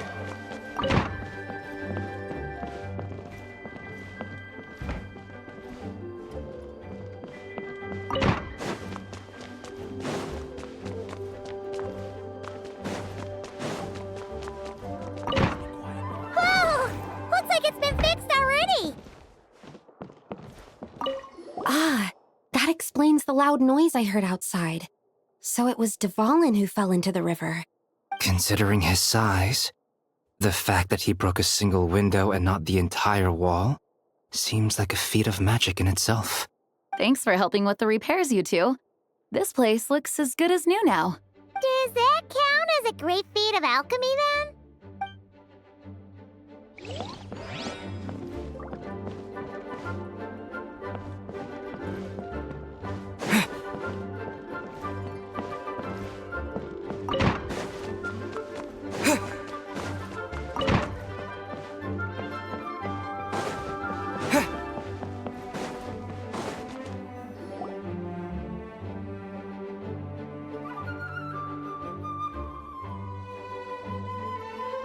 Looking for me? I'm glad. I wanted to thank you for helping me keep my promise to Klee. She had a splendid time in the bubble. Nicole came with us to make sure all was in order and prevent any similar incidents from happening in the future. You live and you learn. It's rare, but even the Dodo King isn't immune to a small slip-up here and there, I suppose. So, it's all fixed? Yes, quite. The recording work is done as well, so now all we have to do is play it on loop. It should be smooth sailing from here on out. Anyone and everyone can now enjoy the bubble at their leisure. Nicole will keep an eye on them, of course. I wouldn't put it quite like that. It was more like a fate that will not come to pass. Huh? What's the difference between the two? Let us not forget the courageous dragon slayer in the story. Well, in real life, he had already left on an expedition to Nodcry at that time. Of course, that doesn't mean Dvalin would have escaped his destined death, for another hero would have come along and paid a painful price for victory. But what we saw in the bubble was what happened after Dvalin broke free from the seal. So, couldn't Barca have been back by then? Dear Paimon, you're free to ponder such questions yourself, of course, but it's of little use to ask them aloud. Word to the wise, do not lose sleep over all those what-ifs, over those who can observe fate, see both the good and the bad of what could have happened. But all that matters is what did happen. Those alternate fates are nowhere near as important as the world that exists in the here and now. All right. Ah, you're saying it was as if the bubble itself had become contaminated. I suppose some gunk could have stuck to my luggage while I was wandering the border and got mixed into my magic without me noticing. Just kidding. I would never be so careless. Your intuition is spot on, Traveler. What developed in the bubble was a nascent form of abyssal power that, if left unchecked, would evolve into the real thing. What? So it didn't come from outside? It just appeared out of thin air? The abyss is perilous, cunning, dangerous, obsessive, and most infuriating of all, a complete and utter mystery. I'm sure you've seen for yourself how complex it can be. The Hexen Circle has been observing its energies for a long time, and I think Barbalot's interpretation is the most accurate. The essence of the abyss lies in the hatred carried by all the fates that will not come to pass. This world is filled with conflicting elements. That one thing should happen signifies that a different possibility has been eliminated. These events can be small, almost trivial. I had Sweet Madame for lunch today, for instance. That means the Alice who chose tea break pancakes instead is no more. Of course, they can also be events that threaten the world, such as my friend Rhindotter's decision to tap into the abyss. In that instant, the tale of a future in which she remained pure was gone forever. So then, the question at the heart of it all is this. Why must these fates be the ones to disappear? Paimon gets it. It's hatred that stems from not being chosen. Precisely. The magic we wove this time involved recreating the past. However, some of the variables we added allowed a certain amount of these unchosen fates to come very, very close to reality. And thus, the abyss showed its teeth. Of course, much like always, it is not existence that it seeks, but the destruction of all. In the end, though, it wasn't a huge issue. Things like this happen on the border all the time. It has quite the victim complex, that's for sure. It's obsessed with entering this world at all costs. And that is precisely why we must protect our lives and those of our loved ones. Because when you think about it, to exist in this world is to be a spark of luck amidst countless possibilities. How precious is that? Ah, Alice, you're here. I'm truly sorry about this, but per the regulations of the Knights of Favonius, I'm afraid I must send you to confinement. Whatever for? Things turned out just fine with the magic bubble. Besides, if that's what this is about, shouldn't Nicole come along too? It's not about the bubble. We received word that a number of fish have been injured as a result of explosions near Starfell Lake. As I'm sure you're well aware, fish blasting is strictly prohibited. Oh dear. Run, Klee! Save yourself! She's already inside. Guess it's a day of first for the Dodo King, huh? Oh, farewell, forever traveler. You shall never see me again.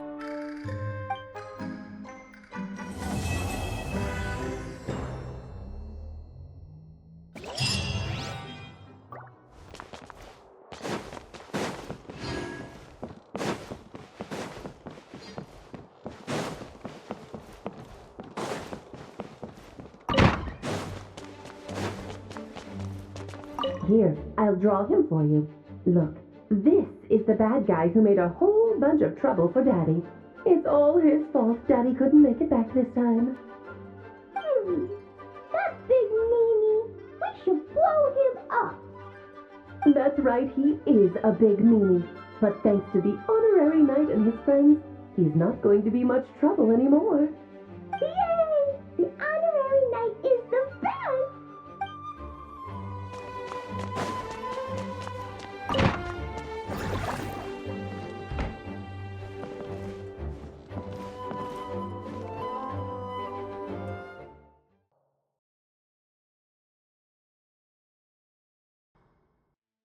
Oh, it's Eula and... Clarand? You're here in Mondstadt? Yes. I received an invitation to exchange swordsmanship techniques. I'd heard of the single-handed sword form of Favonius blade work. But after crossing swords with Miss Eula, it turns out the Knights of Favonius are quite accomplished with the greatsword as well. You're quite an accomplished swordsman yourself. Although I suppose that's to be expected of the champion duelist. Even over a few short rounds, I feel like we've learned a lot from each other. For sure! You don't have to worry about breaking stuff or accidentally hurting anyone nearby! That's right. There also appear to be automatic harpasta launchers in the area. Ah, that's one of your local traditions, isn't it? Shall we have ourselves a game then? Why not? You should know, though, I'm not easy to beat at this game. Hold on. No muskets allowed. Oh, why not? Doesn't it still count as hitting the harpastum? A sword's range is limited, though, so it wouldn't be fair. Ah, of course. Then you should use a gun as well.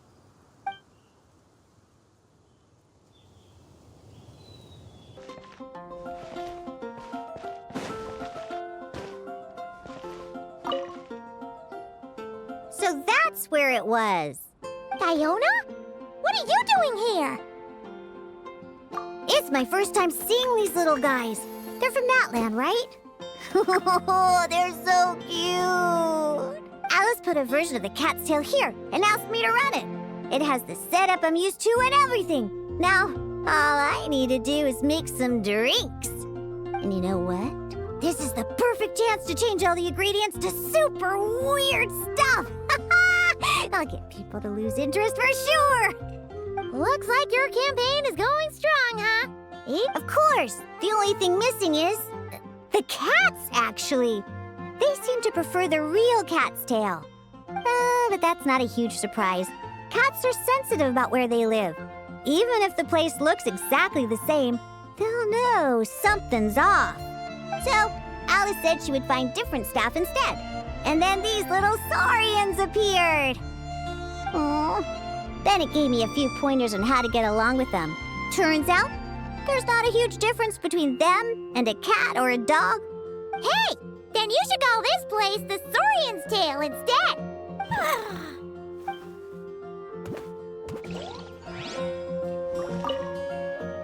Huh. I think I've seen saurian-shaped cookies somewhere before, too. Maybe I should bake some to sell around here.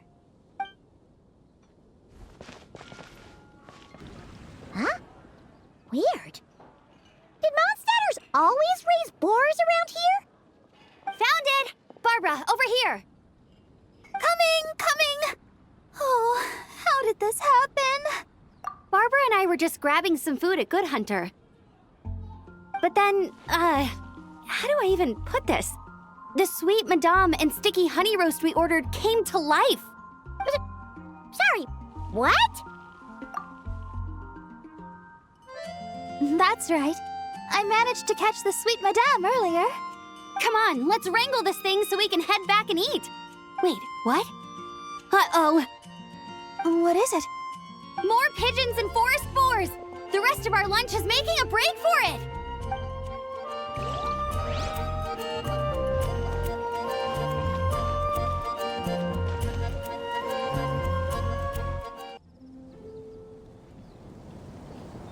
Huh? Isn't this a Fatui tent? That shouldn't be here. Wait, but there are always those two Fatui around here chatting about stuff. You've noticed them too? I've been watching them for a long time. Not that I've overheard anything useful. Guess it's just my luck. Well, actually, they seem to get information a bit slower than the Knights of Favonius. So they usually end up discussing stuff that hasn't been secret in a long time. Have you guys ever wondered why they don't just go home? Their mission's gotta be over at this point, right? Maybe their names got skipped over on the mission roster, so they never got new orders. That's happened to me before. I suppose, but your experiences tend to be quite unique. It's possible the Fatui stationed them here long-term to keep an eye on things. Or maybe they volunteered for this position because they don't want to go back. Either way, we should have Nicole take this tent down. It's making Paimon think we're gonna have to fight someone. I guess you're right. We don't want people getting their hopes up.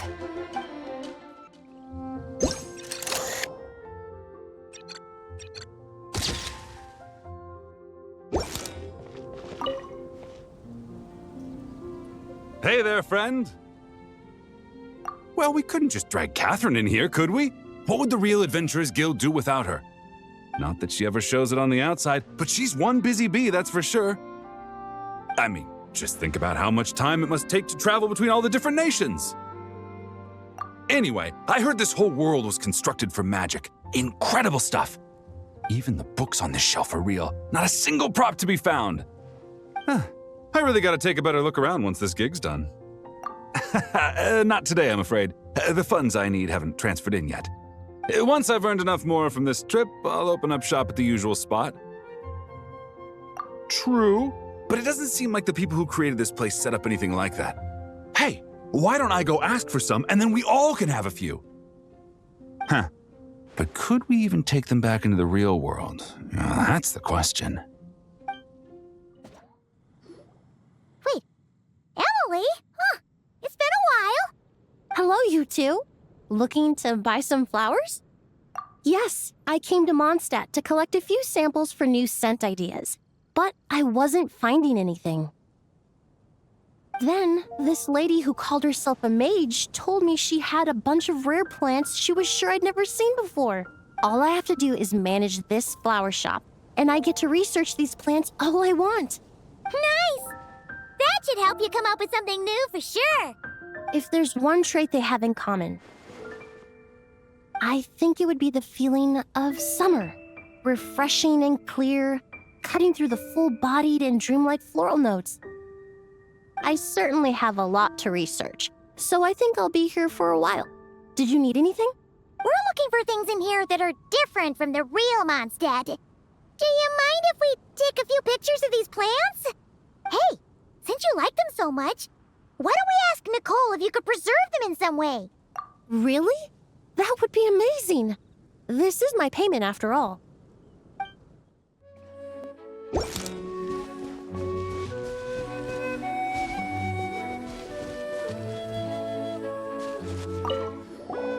Something wrong, Sucrose? Oh, no. I was just looking for a piece of alchemy equipment we needed for the event. Master Albedo has always been careful with our costs. We maximize the use of every piece of lab equipment we have. So if something hasn't been used in a while, it's usually pretty old. Take this, for example. We've used it a few times before, but we found the effectiveness and ease of use somewhat lacking, so it was sidelined quite quickly. According to the mages, it was meant to be placed in the city, but it went missing after being tossed into the magic bubble. Luckily, I found it. I just don't know why it ended up here of all places. Well, all that matters is that you found it in the end, right? We'll contact Nicole and get her to send it back to the right spot. Great. Thank you so much.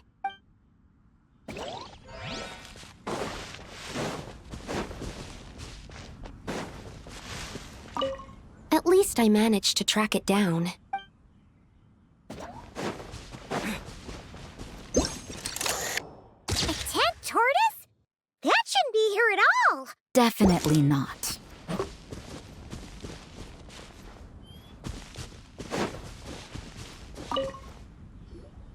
Wow! I've never seen such a large turtle in my life. There was a time, back when I was little, when almost every child in Mondstadt had a turtle as a pet. It was quite the trend. Oh, yeah! Jean and Diluc mentioned that a long time ago. I had one too, of course. Quite the hassle to take care of. Small pets like that always are. Wait, you had one too? Is that so strange?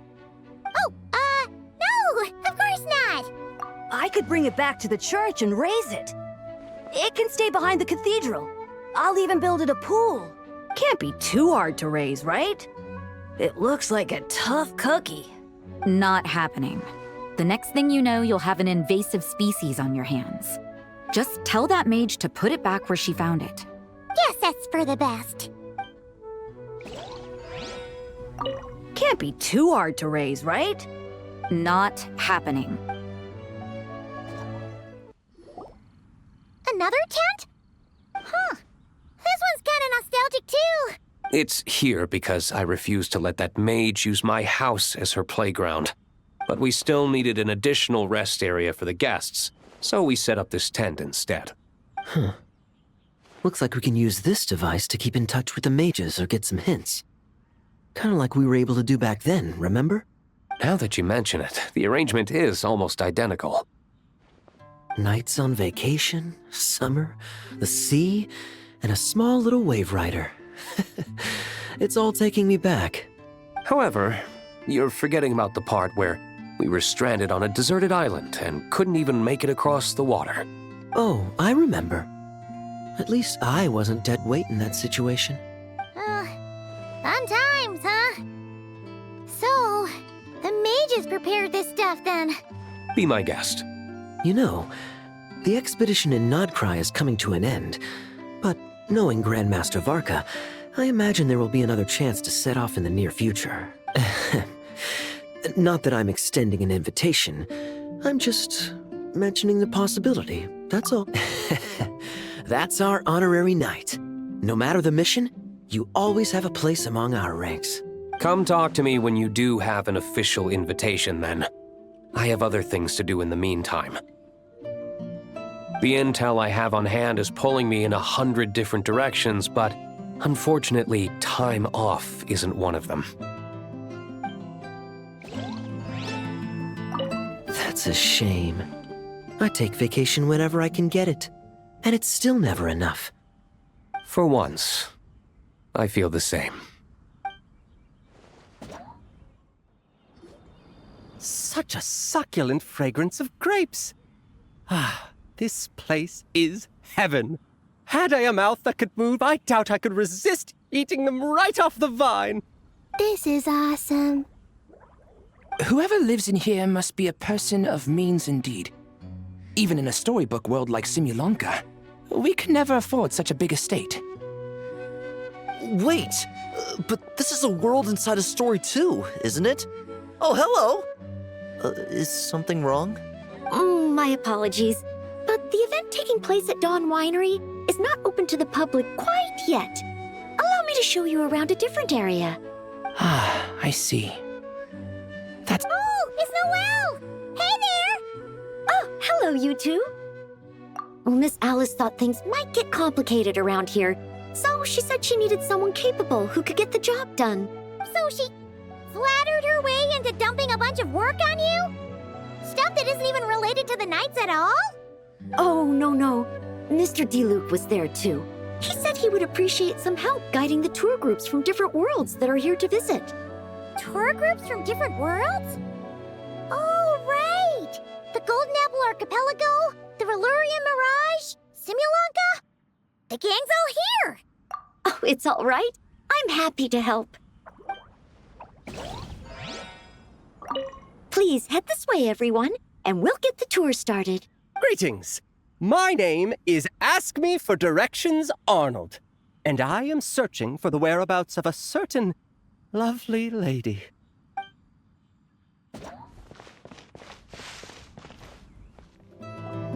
I heard this thing was terribly ineffective when first invented. You could only catch 10 in a week. Why, the research staff barely wanted to touch it, let alone improve it. But for some reason, it gained traction among adventurers once it entered the market. True, it takes time. It beats having to do it yourself, I suppose. But there are so many crystal flies around here. Surely it's not that difficult to just do it the old-fashioned way? It's a bit far, though. Just imagine how tiresome it was back in the day, having to come out here over and over again, and no gadget to help. Does that count as trespassing on private property, I wonder? I suppose it hardly matters anymore. Adventurers aren't quite so keen on crystal flies nowadays. The times they are a-changin', eh? So it would seem. What are they mumbling about? The times they... So it would...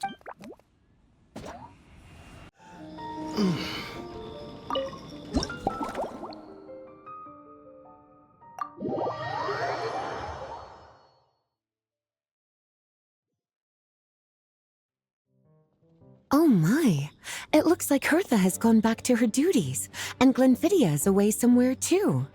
Has our dear cutie taken complete charge of the drink stand? Wonderful. Now I can order without worrying about ending up with one of the logistics company's specials. The type of drink that keeps you awake all night, leaving you no choice but to pass the time working. That's right. I'm just a carefree librarian now. If only there weren't so many people with overdue books, and I didn't have to go door to door to get them back. I would have dropped by to chat with you sooner, and try out your delightful creations, of course. Let me think. I don't really have a favorite drink. Just rustle me up something rejuvenating that'll lift my spirits. And if it could help me nod off to sleep later, that would be even better.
Here's a snow-kissed dawn.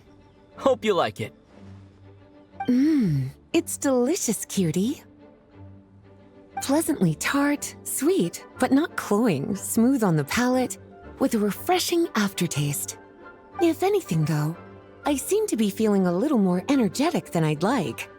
Perhaps you've unwittingly unraveled Glenfiddia's secret and concocted an even more effective pick-me-up? Don't worry, there's no rush.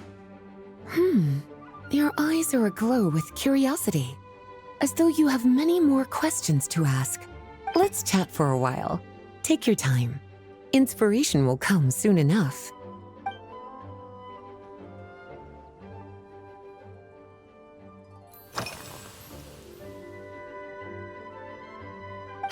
Since you're asking, it's been a bit of an unusual day.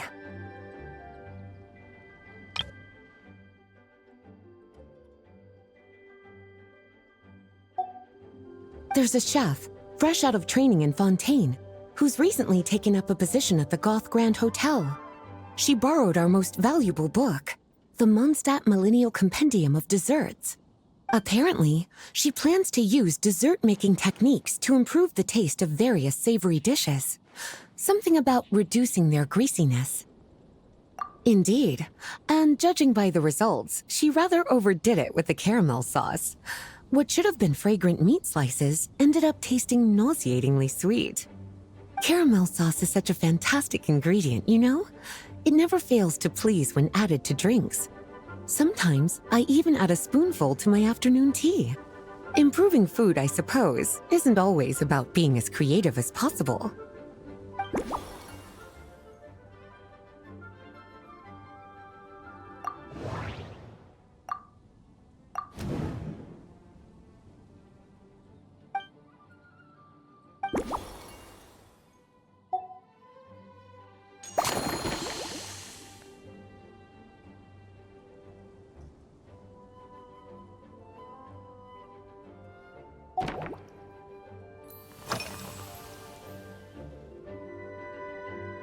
Lately?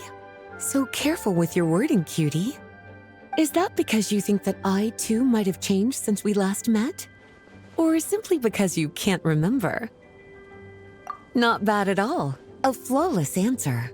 Back in my student days, I might have been drawn to every new and exciting ingredient I read about, constantly expanding my horizons and stepping out of my comfort zone.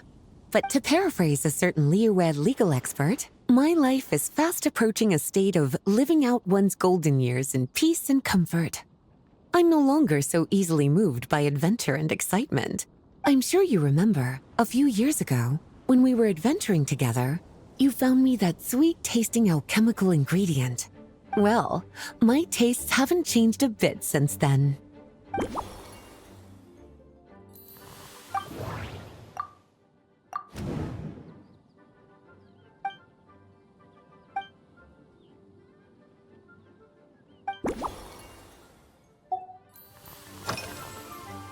Surely you're not suggesting I'd take this opportunity to sneak off on a little countryside wander? You caught me. My investigations into Mondstadt's lesser-known drinks took me to Dawn Winery, where I had a little chat with the head housemaid, Adelind. On my way back, I ran into Emmetall out on patrol. She'd encountered some monsters she didn't know how to deal with, and in her desperation, asked for my help. I accompanied her on a detour to Wolvendom to teach some raving hounds a lesson. It's been a while since I've had such an invigorating workout.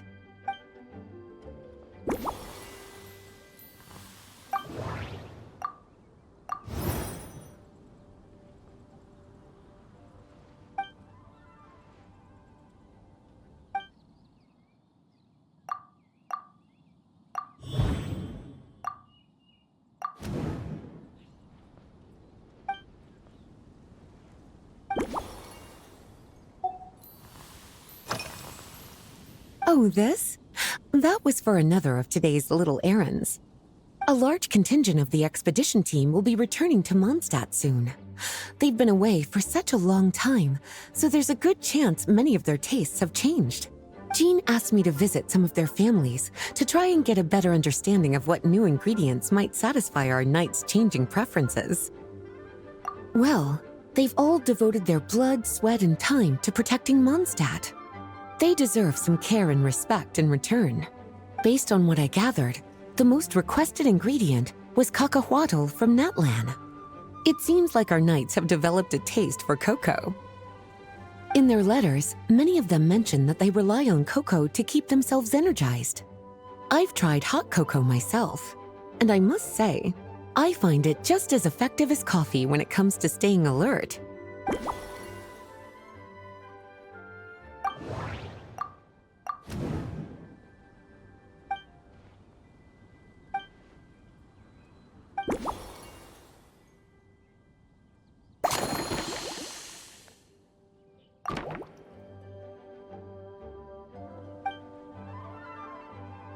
As expected, cutie, your brilliant mind has grown even sharper. Just a few gentle hints were all you needed to light that special spark of inspiration.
Finished! A new creation, custom made for you. This should help you fall asleep quickly and guarantee you peaceful dreams. It's called a slumbering rose. From the colors to the choice of glass, everything's been carefully crafted. You've turned it into a completely different drink. Based purely on appearance, it's exactly my style. Time to see how it tastes. Full marks.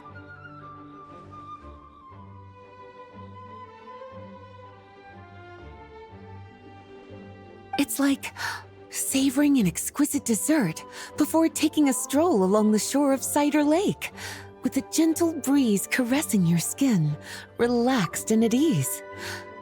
I no longer feel drained of energy, but neither am I overstimulated. I'm actually starting to feel a little sleepy.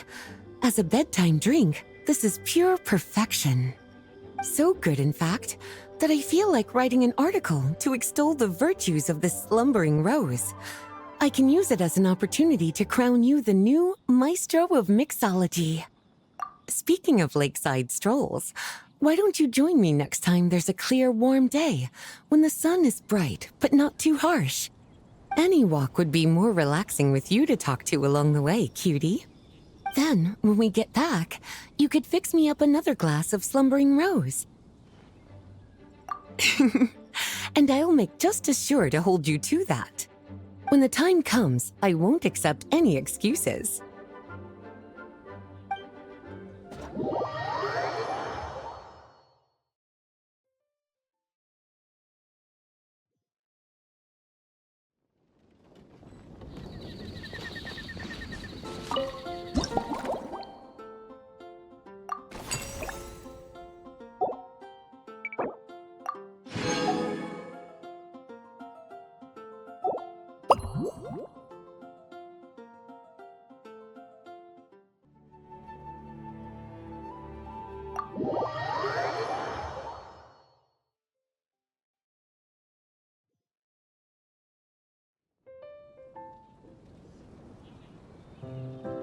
Good afternoon, traveler. I didn't expect the honor of witnessing your harmonizing talents here in Mondstadt. Both, actually. A lady calling herself a mage asked me to come manage her flower shop. At about the same time, the Cat's Tail commissioned me to create a new fragrance for their establishment. Ending today's busy schedule with a drink crafted by you in person is truly a wonderful reward. I have faith in your choice.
Care to give this a try, Miss Emily?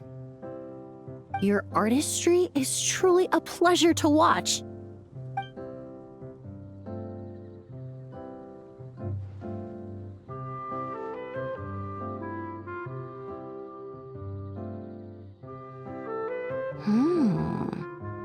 This tastes like a local variant of a Lumideuse Twilight.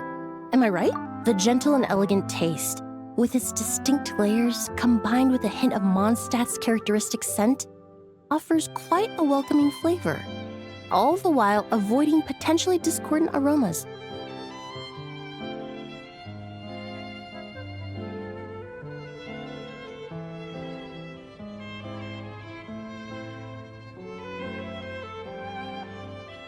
Though in reality, there's no need for you to be so conservative. I have quite a high tolerance for flavors that stray outside the boundaries of conventional wisdom. Your drink was nice, but it would be perfect if you could make one with a little more depth. A cocktail that shows off your unique understanding and enhances my impression of Mondstadt. If you need time to mull things over, perhaps you might find inspiration in a little light conversation?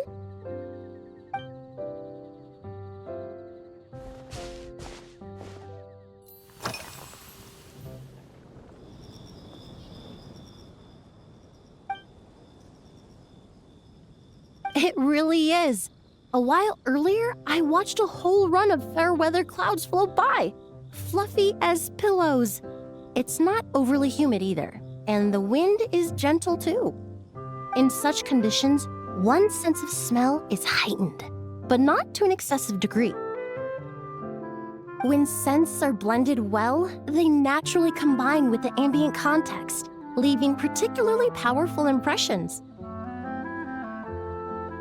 It seems something similar is true for mixology. As long as you choose a base of appropriate strength, the various flavors will blend seamlessly together. When mixed properly, all the ingredients work as one to create a most wonderful symphony for your taste buds. Yes, that's it.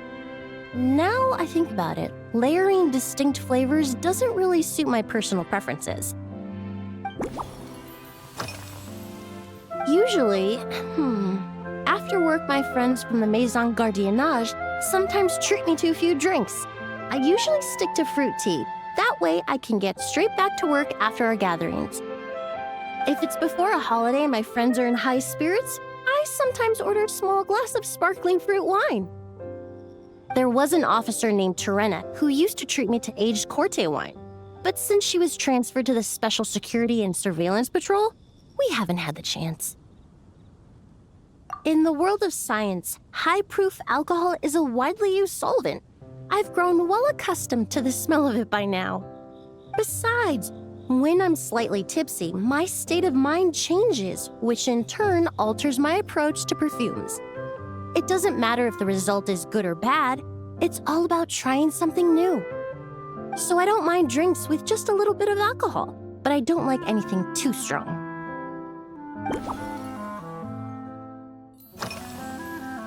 Oh, thank you for asking. It's been going well, though this trip to Mondstadt has presented some unexpected challenges. When I first got here, I was relying on a copy of An Overview of Aromatic Substances and the Human Senses to identify promising local ingredients from the Mondstadt region. To my surprise, my trial fragrance, which used valberry as the primary note, proved far too sweet in the context of a tavern, relaxing people so much that they ended up feeling drowsy. The bartender with the beautiful ears, for instance, fell asleep right at the bar. Let's just say that sweetness isn't always a case of the more the merrier. Maintaining an appropriate balance is beneficial for both body and mind. Even in daily life, I rarely eat sweet food, and I try to avoid fruits like berries that have a high sugar content.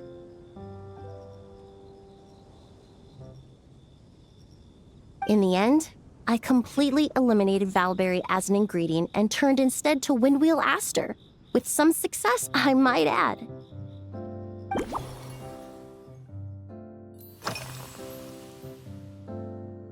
They're part of my reward from the flower shop owner, important ingredients for making perfumes. Thanks to these, I was able to complete my commission for the cat's tail. I studied Mondstadt's Cecilia flowers many years ago. In fact, the fragrance of Cecilia in certain fields has become synonymous with Mondstadt itself. However, this is a special case. Some cats are quite averse to the scent of Cecilia, and we need to be particularly mindful of their preferences. Windwheel aster. The various parts of the windwheel aster plant can be ground into a powder to extract their essences. I then blended the scents from its petals and leaves. The result carries the intoxicating sweetness of mead, while still emphasizing the fresh notes contained within the flower's stems and leaves. I just took it for a little trial run at the cat's tail, and the cats seemed to really like it, while the clients themselves found it comforting and invigorating. Extracting exquisite fragrances from ordinary overlooked ingredients? Oh, that's what truly brings me joy.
Just from our brief chat, you've already formulated a new concoction.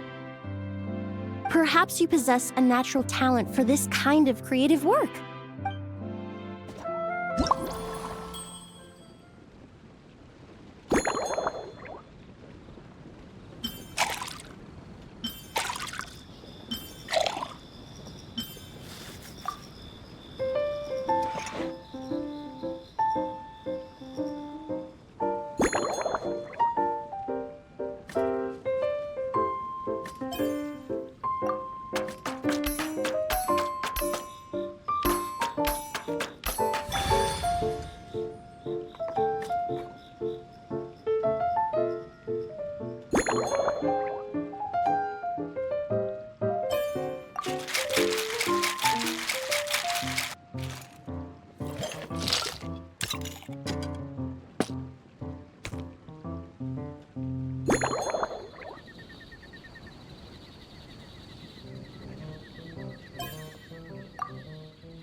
Here you go. A new and improved, Emily-inspired Lumiduce Twilight. I haven't come up with a name for it yet. The colors are cooler and more refreshing, and the fragrance is delightfully subtle to match. Are these bright specks on the surface the crushed petals and leaves of windwheel asters? I'm sure it must taste wonderful. Let me try.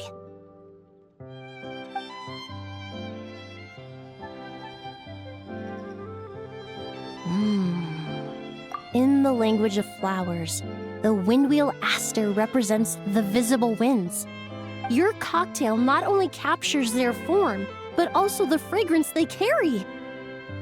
Therefore, I suggest you call this drink Windborne Bouquet. The winds and clouds of Mondstadt swirl together in the glass, leaving behind enchanting traces of fragrance. Really? Perhaps it's just a habit of my profession. I'm glad you like it. Now it's time to slowly savor this masterpiece. Thank you so much. This trip to Mondstadt has been so rewarding. This is the most memorable cocktail I've ever had. Once I get back to Fontaine, I will attempt to recreate this moment as both a fragrance and a perfume. Once I've perfected the recipes, I hope you'll do me the honor of being the first customer to experience these new products. Until then, I look forward to seeing you in the Court of Fontaine.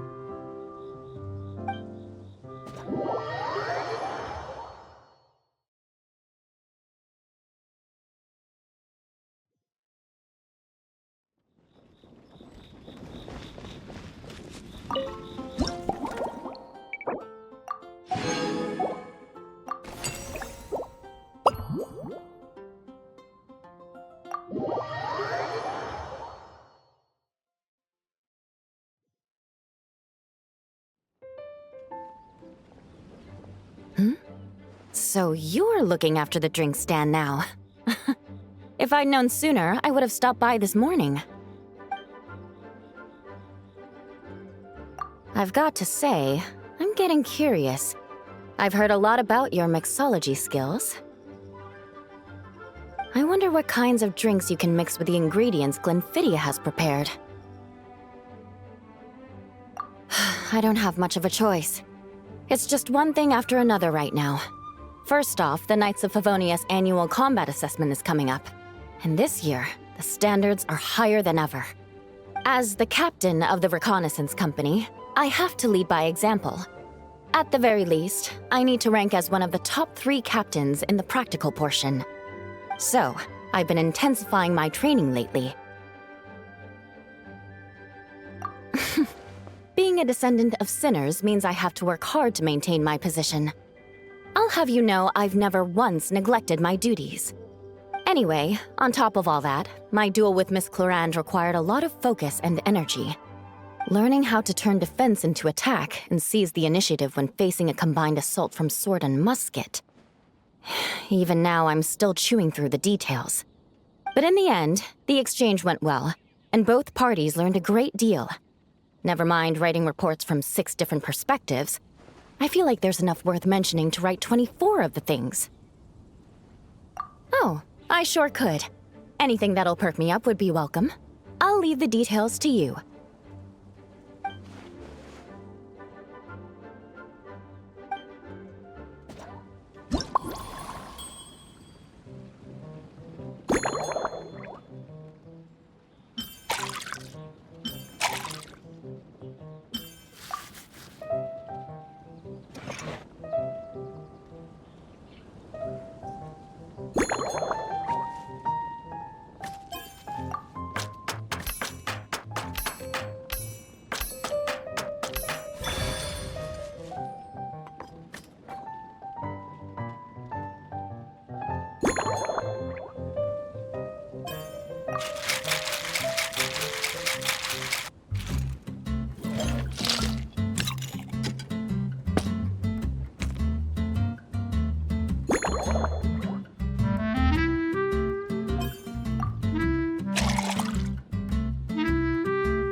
One twinkling starlight for Captain Eula. Hope you like it. Judging by your confident tone, I'm certain I will. Well then, I'll make sure to savor this thoroughly.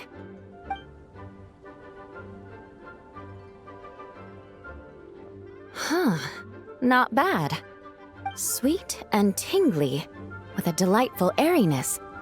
The fizzy water really brings it to life. I suddenly feel full of vim and vigor. But just one glass doesn't quite scratch the itch. How about something with a bit more bite? Don't hold back. You don't need to worry about putting me on the floor with nothing but a couple of drinks.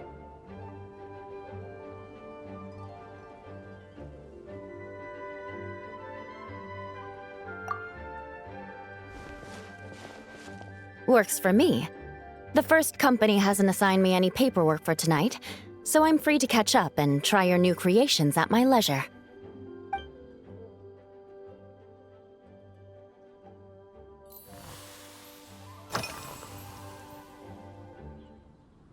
Yes, I have. For a while, the situation there was difficult. A gang of outlaw engineers was messing about with some sort of mechanism control technology, attempting to manipulate ruin graders so they could rob merchant caravans. To make matters worse, several veteran knights who had been stationed at Dorman Port were transferred to my squad, and they weren't happy to be taking orders from that Lawrence girl. Leading them on this mission was quite eventful. It took 3 weeks of stealth operations in the snow, with no fires to keep us warm, before we finally located the enemy's stronghold. Those veteran knights faced the bitter cold and were almost taken down by the enemy's smuggled battle mechs. Fortunately, the battle went our way, and they had no choice but to acknowledge my abilities. Me? I'm completely fine. But thank you for your concern. It was mentally tiring for sure, but fortunately, the operation wore them down far more than it did me. They won't be questioning my authority again anytime soon. If any new recruits try to make my life difficult, I'll just have my veterans give them a few friendly pointers. I guess you could call them a permanent solution, huh?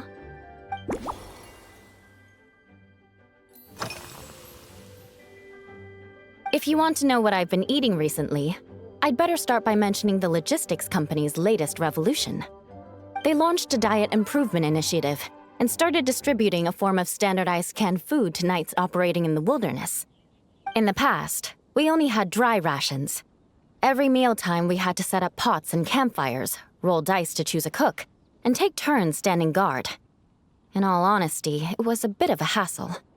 Now we just need to bring our standard field rations, comprising of 5 cans and 9 paper packages. We can heat the cans by the campfire, and then we're ready to eat. You did say, sounds like, right? Our canned food supplier has quite the stellar reputation, and their regular meals are indeed quite good. The problem is, in order to meet preservation standards, they have to make their military-grade meals way too salty. The vice captain of the 5th Company, who has a somewhat dry sense of humor, went so far as to say, this food's bad enough to bring down the wrath of Li Yue's stove god. In any case, after eating it for a week, my taste buds have gone completely numb. You can hardly blame the logistics company. After all, it is hard to please everyone. Our feedback has already been submitted, and they should be working on fixing the issue. Of course, having fresh meals prepared in camp by a dedicated company chef is still the best option.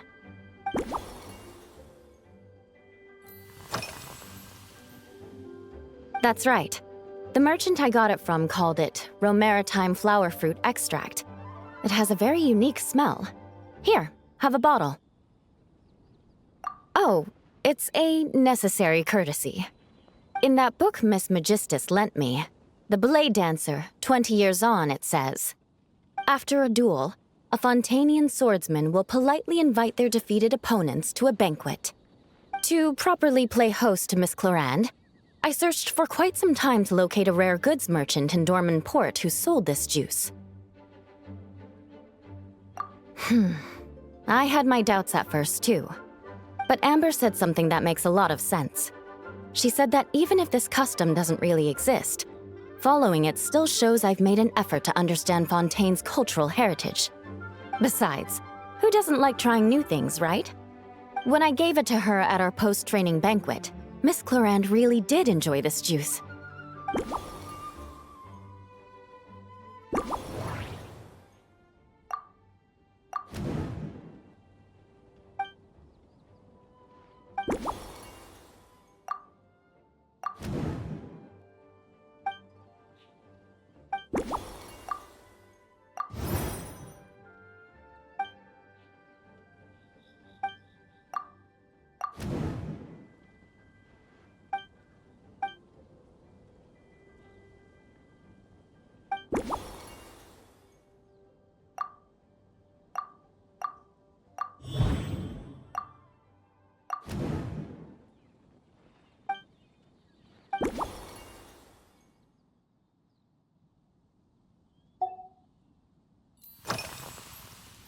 Oh my. To be honest, before we crossed swords, I was feeling eager, but also a little nervous. Miss Clorinde's combat style comes from the mysterious Marechaussee hunters. In the library, there are some old Fontanian newspapers from hundreds of years ago that give some idea of how formidable an organization it was. A more recent newspaper claimed that Miss Clorinde was an orphan from an underwater kingdom, and that before battle she would perform rituals inviting spirits to possess her sword. Certainly, from my own experiences, Miss Clorinde's abilities more than match those descriptions. Incorporating elements of swordsmanship into a drink? Huh. Certainly a creative idea, I'll give you that.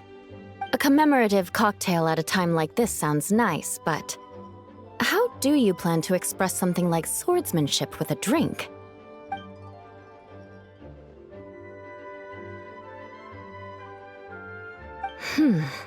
That definitely matches the description I read in that book.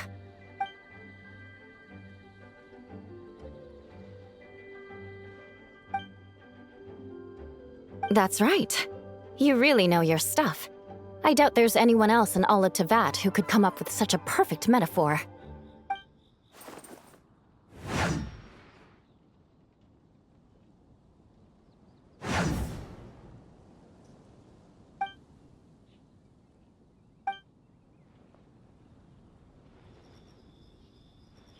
There's no need to make it sound so fancy. It's just an aristocratic variant of Favonius bladework, with a bit of personal flair.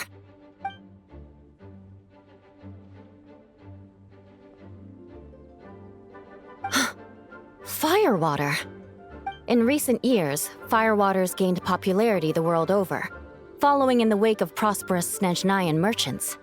These days, almost every tavern has a signature drink that uses it as a base. You really are good. Why don't we try replacing the fruit wine with firewater? As for the alcohol content, that's not a problem. Plenty of the expedition team may have drunk themselves senseless with firewater. But me, I'm full of confidence.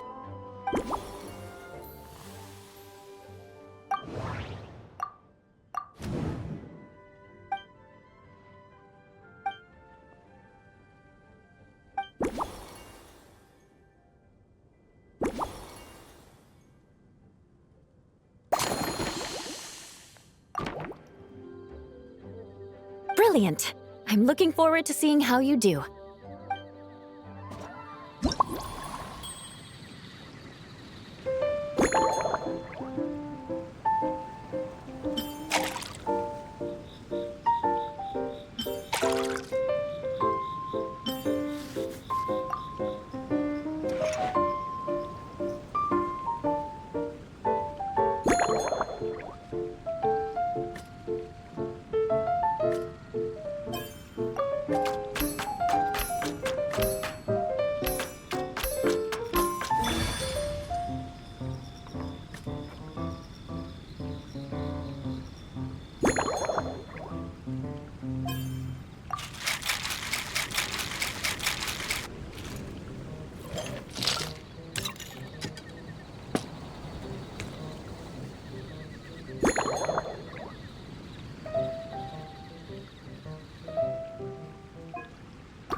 Here's your all-new Seafoam Sword Song, mixed to meet your personal preferences. Oh my, what beautiful colors! And you even added my Romaritime flower fruit extract. The aroma is perfect, and I can smell the alcohol, but it doesn't stifle the fruity fragrance. Let's see how it tastes.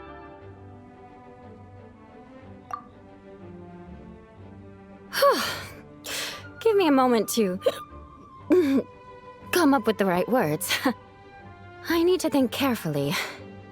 I know it's unbecoming of a lady, and a proper connoisseur would savor their drinks slowly.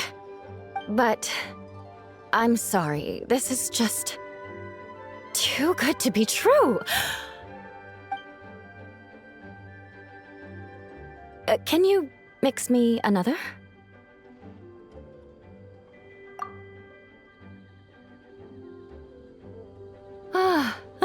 Oh, no, what was I going to say? I've completely lost my train of thought. Oh, whatever. I feel fantastic. This cocktail. Oh, it's the best I've ever had. I think I'm gonna head home and get some sleep.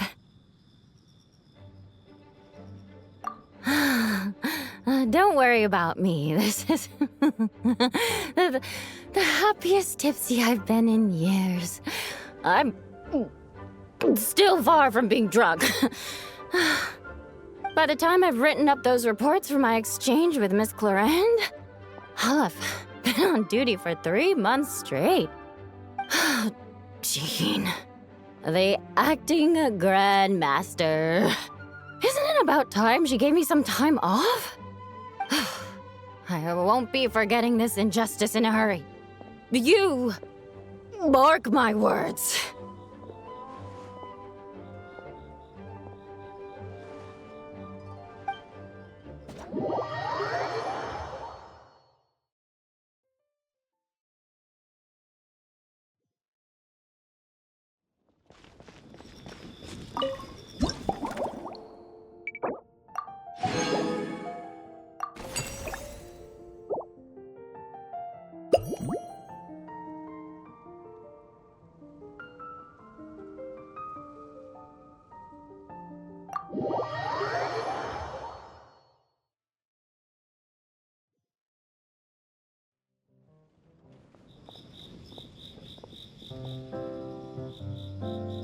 Suspicion confirmed.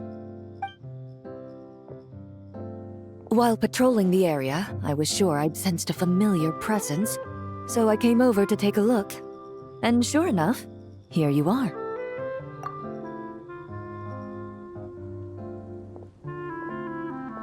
If Miss Charlotte were to see you like this, I'm guessing she'd take 100 pictures and write up a report. Sword-wielding traveler's secret side hustle. Exclusive cocktails from Tevat's Explorer Extraordinaire. You'd make the front pages of every major newspaper, and there'd be crowds of Fontanian tourists flocking to your drink stand, causing gridlock on the streets of Mondstadt. Luckily for you, I turned down Miss Charlotte's request to accompany me here, so you're unlikely to be seeing any scenes like that. Let's quietly celebrate this moment of peace. And on that note, I'd like a caramel blaze. That look on your face tells me you have a lot of questions you want to ask. Calm and effortless. I'm shocked to learn you're a real pro at this sort of thing.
Your caramel blaze is ready.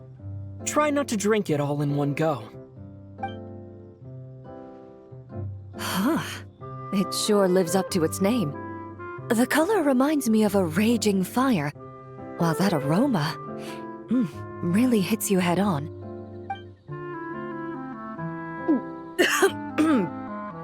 It's quite strong. I'm all right. I just need a little time to get used to it. As I recall, the last time I drank alcohol was at a wine tasting event that Navia invited me to last year. I only had a small sip of Sassica wine, and it was nowhere near as strong as this concoction of yours. From a purely rational perspective, alcohol can cause dizziness and impair one's ability to work, so it's best avoided altogether. But when Miss Farina saw me off at the docks, she mentioned that Mondstadt is the land of wine and poetry. Since I'm here, I thought I should at least try the local specialties.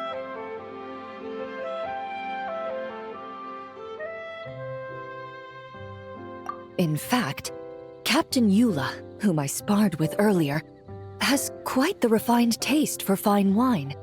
She even gifted me a bottle of Romaritime flower fruit extract, which is no longer produced in Fontaine, and can now only be found overseas. Out of the utmost respect for her skills, I feel compelled to deepen my knowledge of Mondstadt's wines.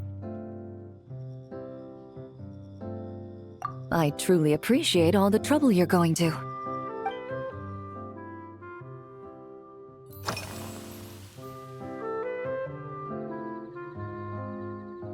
I've seen a little.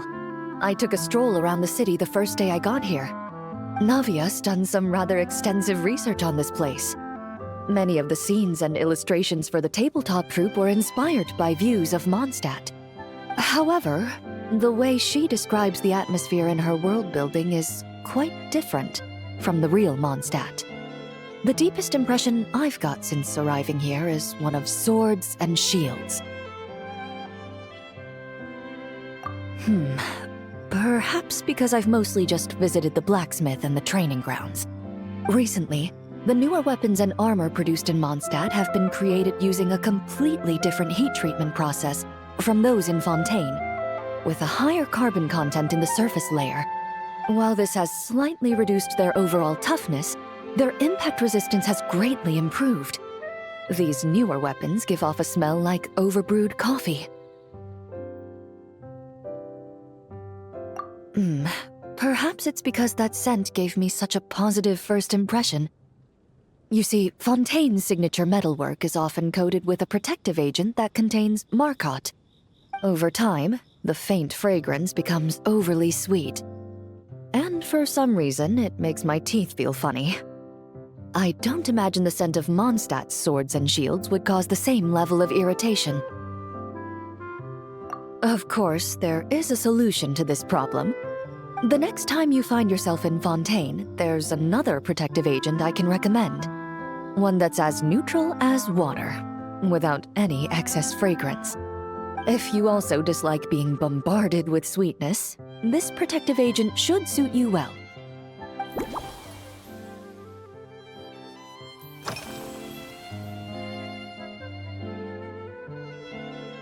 Indeed it is. The knights codenamed Hazelnut 3 and Hazelnut 5 gave me this crest. I must say, it's exquisite. They told me the design has only just been finalized. Apparently, it's only presented to important guests. They said they're making a badge for you, too, but it hasn't been finished yet. You're not wrong. I guess it's similar to how I can't remember the name of every clerk in the Palais Mermonia. But I'm certain you'll get to know them in time. They're clearly seasoned veterans. Even though they work desk jobs, they still turn up in full armor. After handling my affairs, they headed to the tavern for a gathering, saying they wanted to continue last night's duel and determine who had the highest alcohol tolerance. Drinking barrels of beer the night before, yet being able to work with clear minds the next day. Whew. So what you're saying is, while Mondstadters may seem carefree, they actually have an admirable ability to know their limits when it comes to drinking.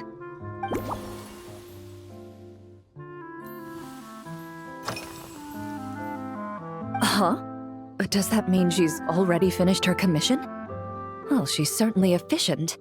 Once I return to Fontaine, perhaps I can let Sigewinne know that I'd be happy to purchase her latest perfume. I'm not sure I'd say that. On my way to Mondstadt, we happened to take the same boat. Naturally, we got to chatting. I've often heard Sigewinne praise her work. After conversing with her on the journey over, I must say, she is indeed a rare and refined individual. She's gentle and composed, yet keeps others at a distance. Perhaps it's due to her profession.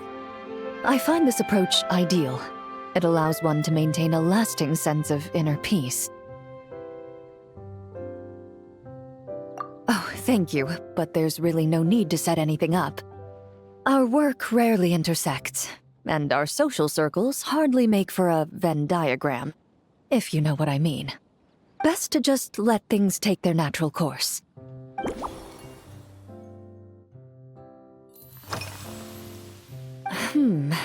When I'm working, I often drink coffee. But with meals, I prefer a lighter tasting drink, like Buell fruit juice. Since I eat a lot of meat, the slight acidity of the juice helps balance out the greasiness. Over time, I've grown accustomed to the sour taste. After the swordsmanship exchange, the Knights of Favonius rather kindly treated me to some traditional Mondstadt cuisine. I had 8 different meat dishes, and all of them were excellent. The portions were huge, and only the highest quality cuts were used. Everything was cooked to absolute perfection. Of course, there was still room for improvement. When catering to tourists, the sticky honey roast and pile 'em up might benefit from a slightly lighter sauce. I've certainly tried all the red meat dishes. I think I've had enough calories to sustain 3 days of vigorous work, so I've had to decline all subsequent dining invitations. To be honest, I can still taste the grease. There must be a way to cleanse my palate.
Are you already planning the details of our hypothetical get-together? Based on my previous experiences with alcohol, I'd guess my tolerance is similar to Emily's. Fruit liqueur is probably my limit. So when the time comes, I think you'd be best off mixing similar drinks for the both of us.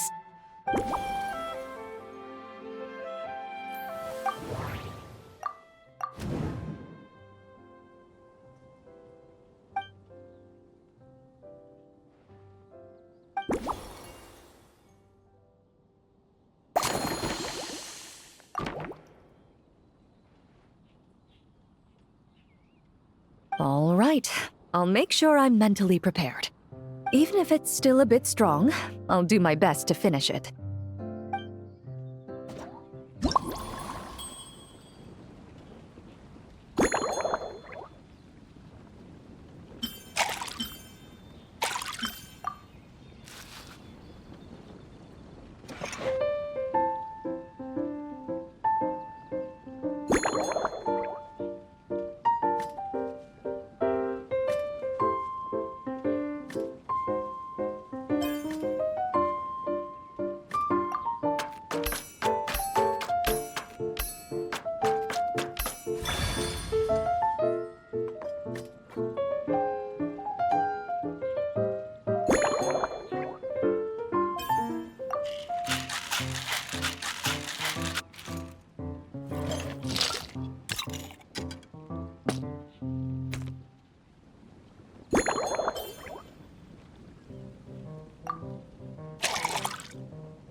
All right, this new creation is called Leisure Time Lightning.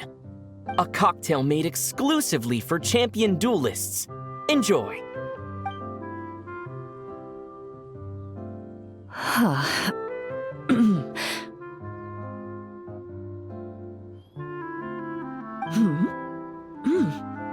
Have you added fruit wine?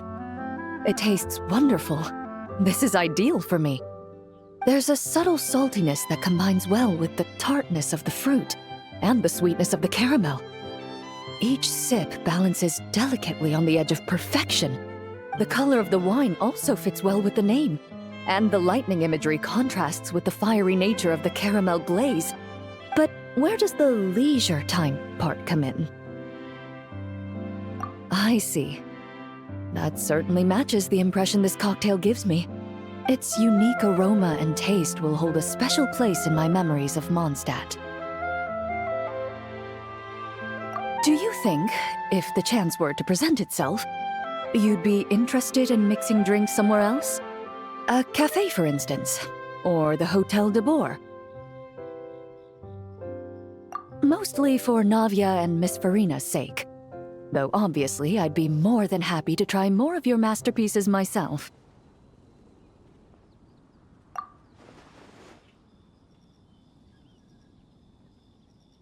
I understand. I won't try to strong-arm you. In any case, I truly appreciate your hospitality. Thanks to you, whether I'm summarizing the key lessons from my exchange with Miss Eula, or discussing strategy with the Knights of Favonius, I'll be in my best condition.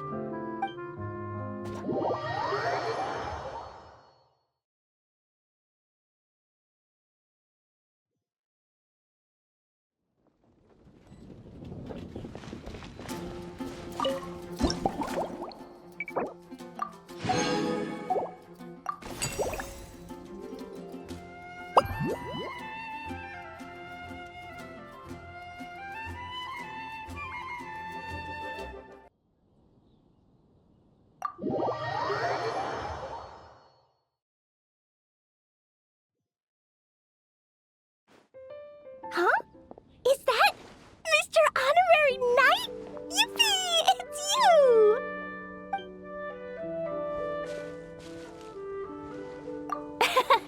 Auntie Eula told Klee that Miss Hertha had found someone amazing to help out. Seeing you here, Mr. Honorary Knight, Klee knows this must be the best drink stand in all of Teyvat.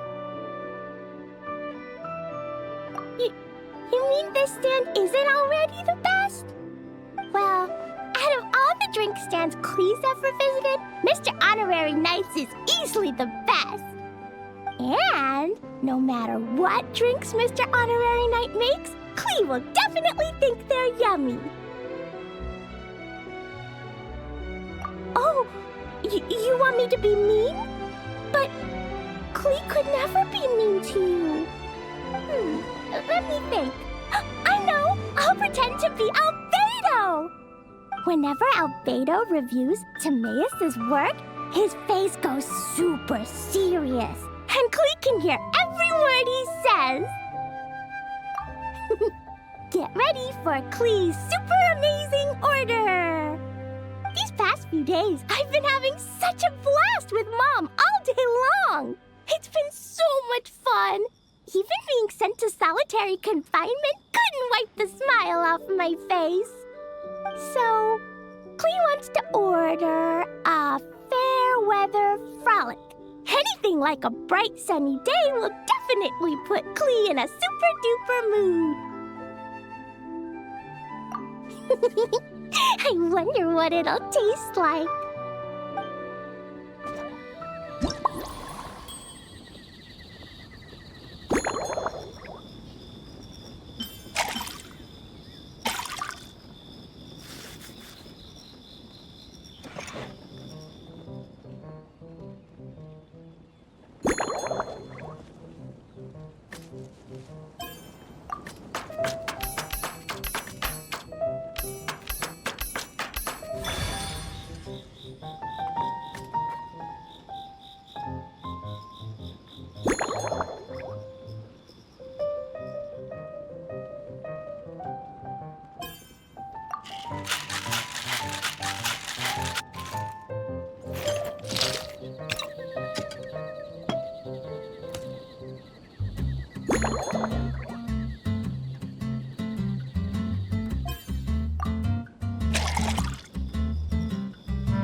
Your Fairweather Frolic is here.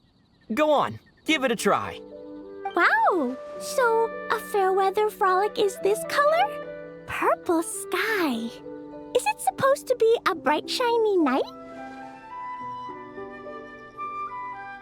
Clee will take a sip first. Then you can think about it more carefully.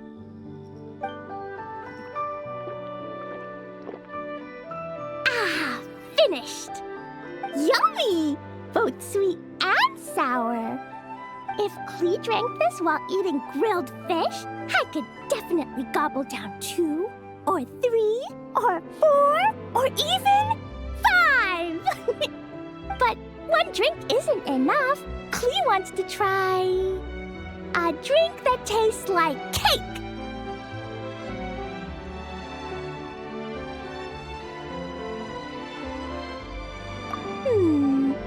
Clee doesn't know what drink to choose. Why don't we decide together, Mr. Honorary Knight?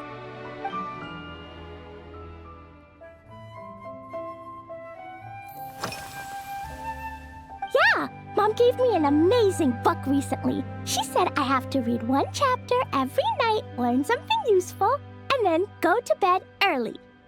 That book taught Clee how to make something called propellant.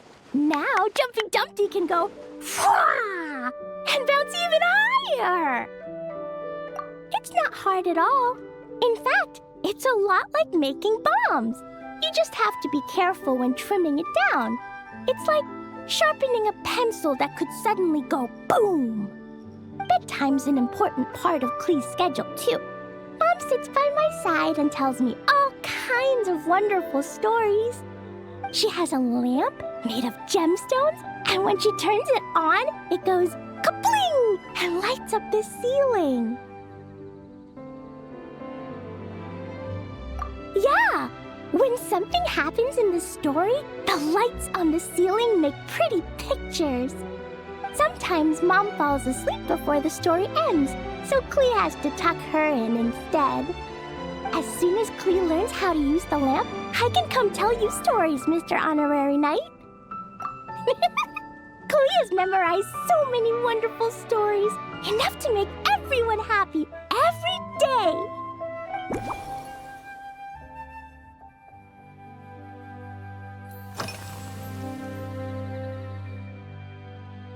This stuff?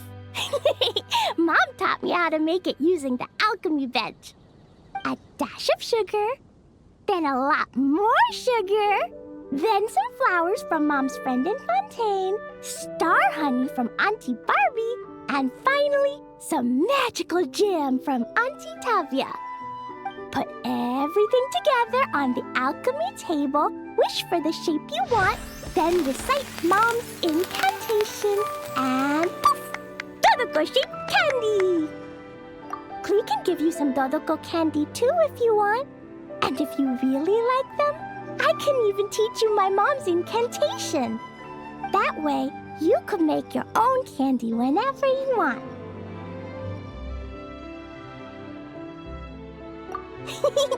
If you get stuck, remember to come ask Clee. When it comes to magical candy, I'm an expert.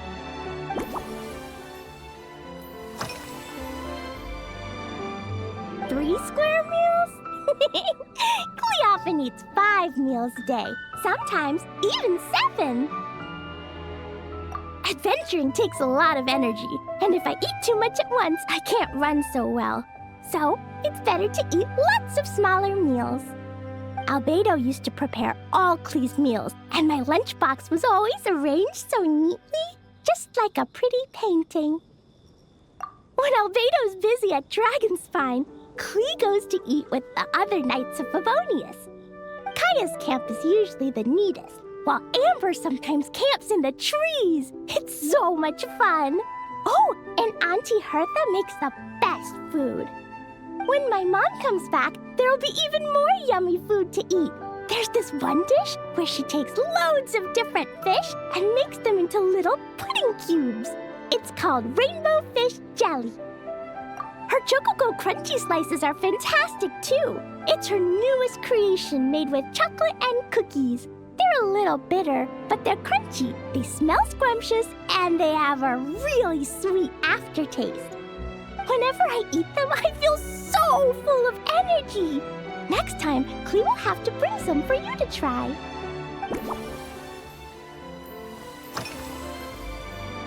Yeah, when Klee gets back home, I'm gonna eat some salted nuts while reading my book. Klee used to eat cake after dinner, but Master Jean said it's too sugary, and it's not good to eat sugary things before bed.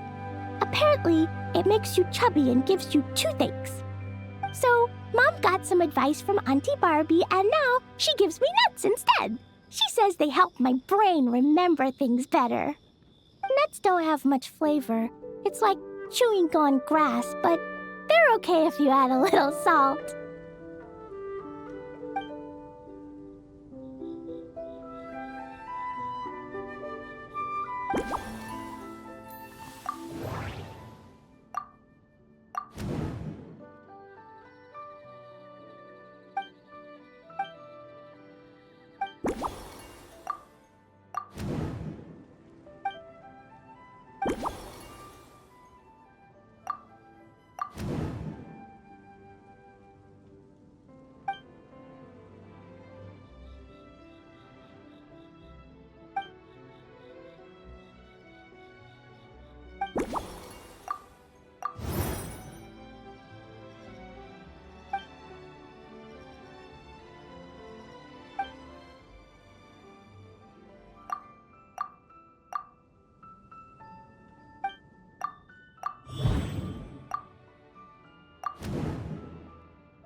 Oh yeah, Klee still wants to eat sweet things, like cake, for example.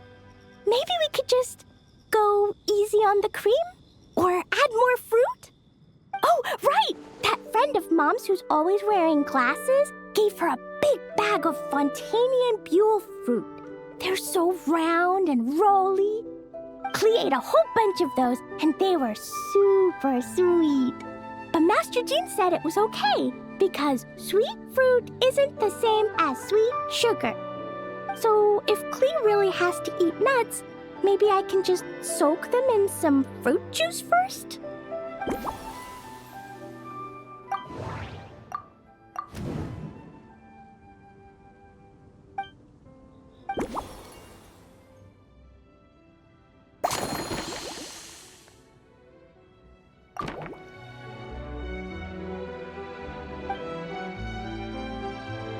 Yeah, that was quick. Klee's looking forward to finding out how tasty your next concoction is.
Ta-da! It's done! I just know you're going to love this new creation. Wow! There's Dodoko candy on top! There's so much orange in this cup, and Dodoko looks like he's lying on top of white fluffy clouds. And the weather inside looks much better, too.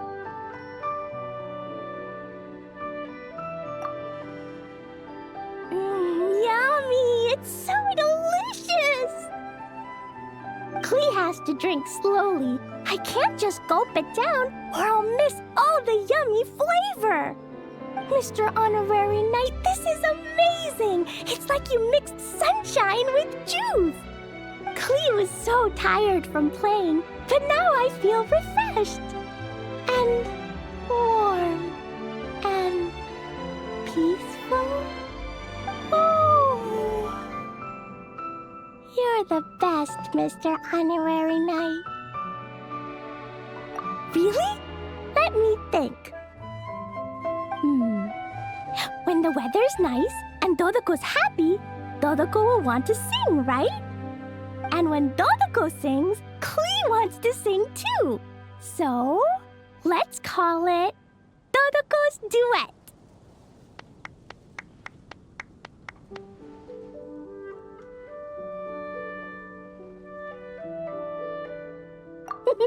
Thank you! And thanks for making such a yummy drink for Klee. Klee's gonna go tell Mom that the best drink in Mondstadt right now is Dodoko's Duet.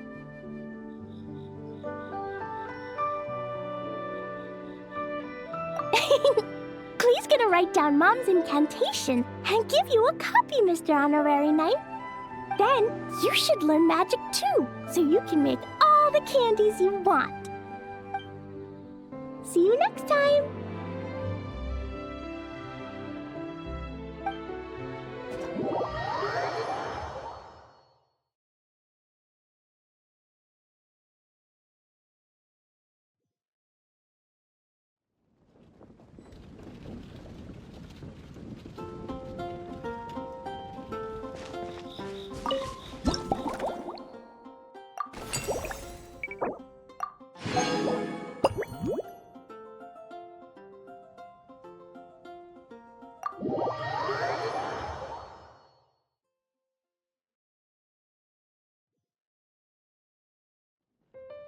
Ha. So Hertha's even roped our honorary knight into helping with this little venture. Now that I'm finally free to relax, it's time to start doing just that. Can't wait to see your skills in action. Give me something that goes well with casual conversation, but still packs a punch. Of course they don't clash. A drink that packs a punch means you have to drink it slowly. And if you want to chat, then it has to go down smooth. So, something with a sweet aftertaste. A conversational connoisseur requires the perfect balance. The most suitable choice on this menu would be the Thorny Lake. It's a drink with a real kick that you can find in almost every bar. It's not enough to know the recipe, though. The key is in the mixing. Some bartenders choose to stick to the tried and tested basics, while others like to add their own personal flair. That's the spirit. Now, show me what you've got.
Grandmaster. I hereby present you with this thorny lake for your enjoyment and assessment. Well, the color and aroma are certainly on point. But as for the balance of flavors, I'll just have to taste it and find out.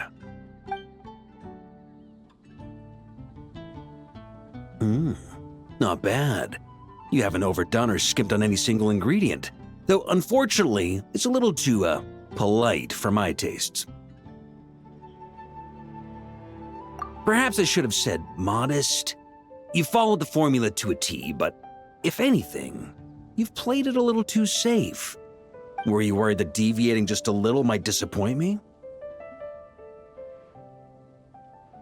Hey, we fought side by side and dealt with things that even gods were loath to meddle with.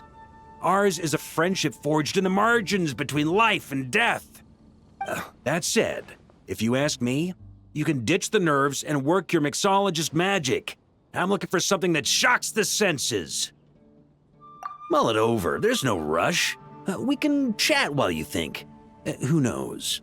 You might just find some inspiration to mix in with your magic.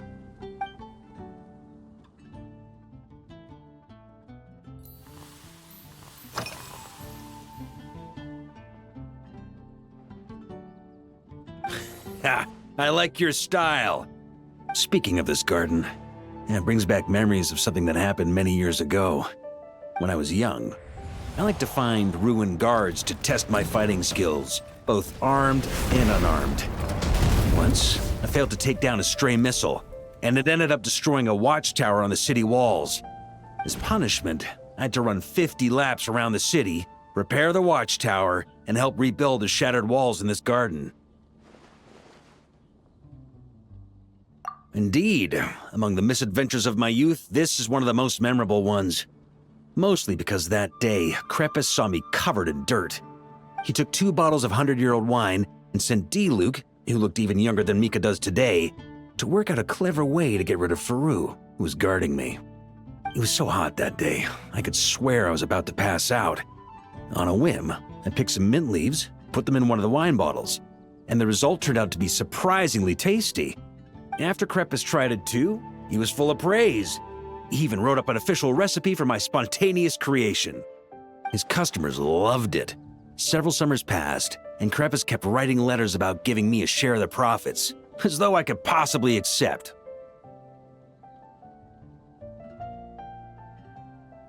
Yes, good old Crepus. Faru retired years ago, but he still gives me a stern stare every time we meet. He's a stubborn one.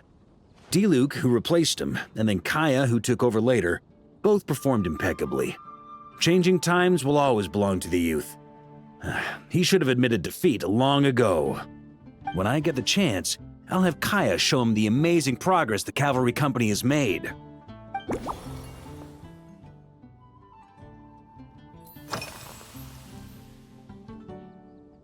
It's a treasured place that the Knights of Favonius have maintained for years, so it makes sense that it's become the go-to location for organizing such things. I heard that while the expedition was underway, you were a great help in giving those left behind the opportunity to put their energy to good use. Sometimes, I look through the photos I've been given from those events, though unfortunately, there aren't enough to include everybody. My conclusion is that Mondstadt needs to do more to popularize the camera.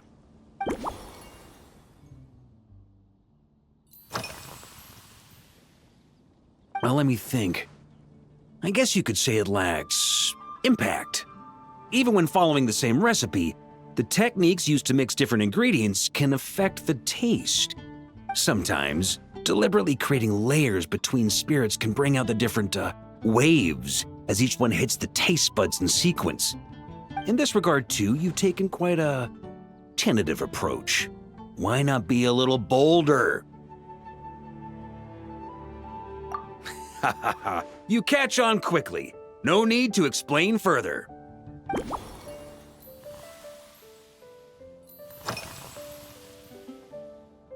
Pretty awesome, huh? It's like a hammerhead that you can fill with wine when you're not using it to pound in nails. It was a gift. Hoffman came up with the idea, Charles supplied the design, Wagner helped cast it, and about 10 or so knights chipped in to pay for the materials. They've been waiting to have a good drink with me, and this is my crucial weapon to aid me in a fair duel with them all. I'm the Grand Master, after all.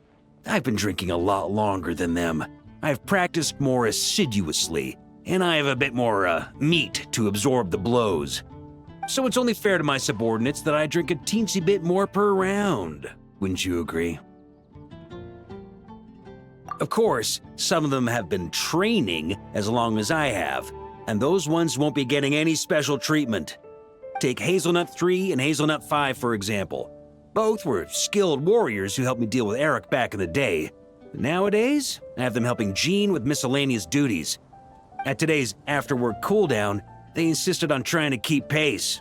In the end, they lost our game of darts and ended up passed out on the floor. I've already told Jean that I won't be approving their leave request for tomorrow, no matter what.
If I were in charge of organizing events, well, I suppose everyone would revolve around fine wine, or at the very least, there would be some sort of tasting involved. For example, we could go all in on this drink stand and open it to the whole city, with every company of the Knights selecting one or more mixologists to compete against each other. It's only a thought. Can't let things get too out of hand. If I were to actually throw a grand banquet, Jean would come after me with her sword drawn. Even Frederica would launch a punitive expedition. While in Nodcry, we had a rule that knights must never get drunk while at their posts. Otherwise, it could lead to dereliction of duty with serious consequences. Exactly. As expedition members return to their companies, my hope is that this rule will gradually spread to everyone in Mondstadt too. Just like firewater and Smedina, these Nodcry delicacies have made their way into Mondstadt's households and become part of people's daily lives. Young people need to learn restraint.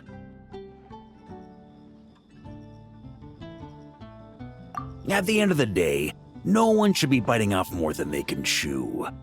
Unless it's someone near my level, they shouldn't even be thinking about enjoying a light buzz when they've still got work to do. Most people would just end up a whole lot drunker than they'd like. You should come practice with me on weekends. Trust me, once I've drunk them under the table, they'll be swearing off wine for a whole week.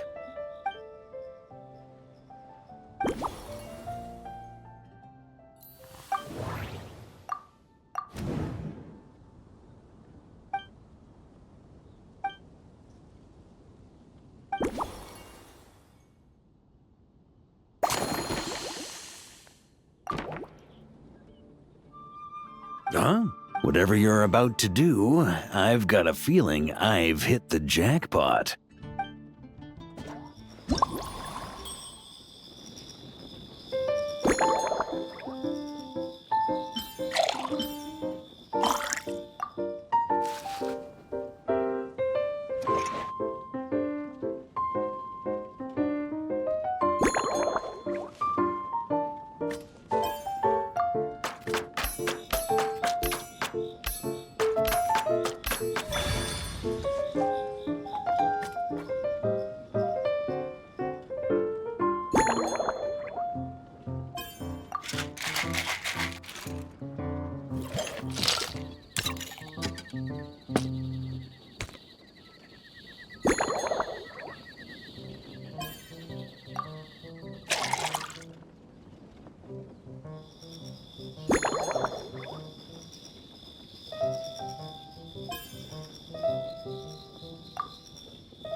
Here you go, Grandmaster. A cocktail just for you. I guarantee you won't find this one too polite. Such a spirited drink. How did you make this? Well, that burning scent of firewater. Oh, it's as if the very air were about to ignite. This is more like it.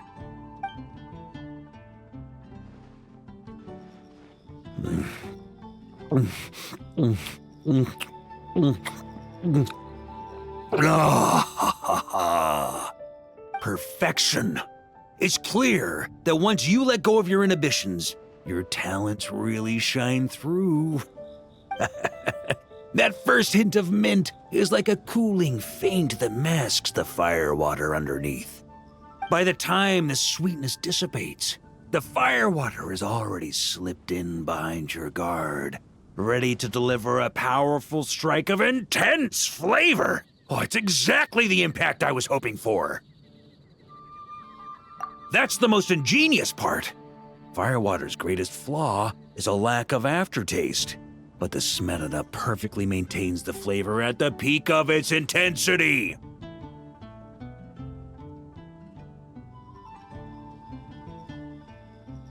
It's hard to imagine something this good was created by a mixologist who doesn't even drink firewater.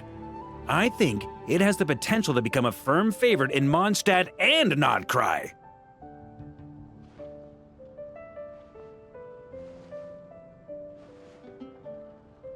Iron Wolf. Oh, perfect. It's elegant, yet wild. Only you could come up with such a fitting name. Oh, I have an idea. Why don't we name our Knights of Favonius' drink stand after you? Let's call it the Honorary Knights Cocktail Shack. No time to waste. I'll go have a word with Glenfidia right away.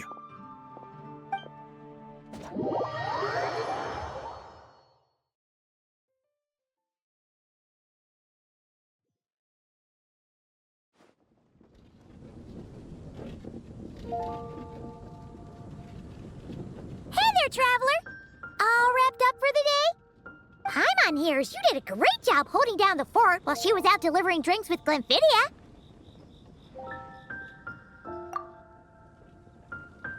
Whatever the reason, the Honorary Knight is clearly one of the most talented mixologists in Mondstadt. Considering how short a time he's been doing this, I believe that someday he has the potential to give the legendary bartender at the Cat's Tail a run for her money. I fully support your decision, Grandmaster. The Honorary Knight has really put in the hard yards. The drink stand will remain open for a little while longer to provide a proper welcome to our returning expedition members. Then, once we locate suitable premises, we also plan to look at operating a permanent service. Hooray! Everyone in the Knights of Favonius will get to drink all the delicious cocktails they like! Nothing short of what I'd expect from a true disciple of Hertha. You've really considered this thoroughly, Glenfidia. Also, if I may, Honorary Knight, regarding the special cocktails you've developed, would you mind leaving the recipes with us? We'd like to add them to the official menu. Paimon feels like there's something you still want to say. Let Paimon have a guess. Based on your personality, you probably want to introduce the origin of each different cocktail. That way, customers will know who inspired you to create these amazing drinks. No problem at all. If you need, I can even have someone draft the paperwork on your behalf to secure you the rights to these new recipes. I hope when we recruit some new bartenders, they'll be able to learn from your incredible skills. Even if they can't quite match your work, if they could be 2/3 as good, that would still make them industry leaders.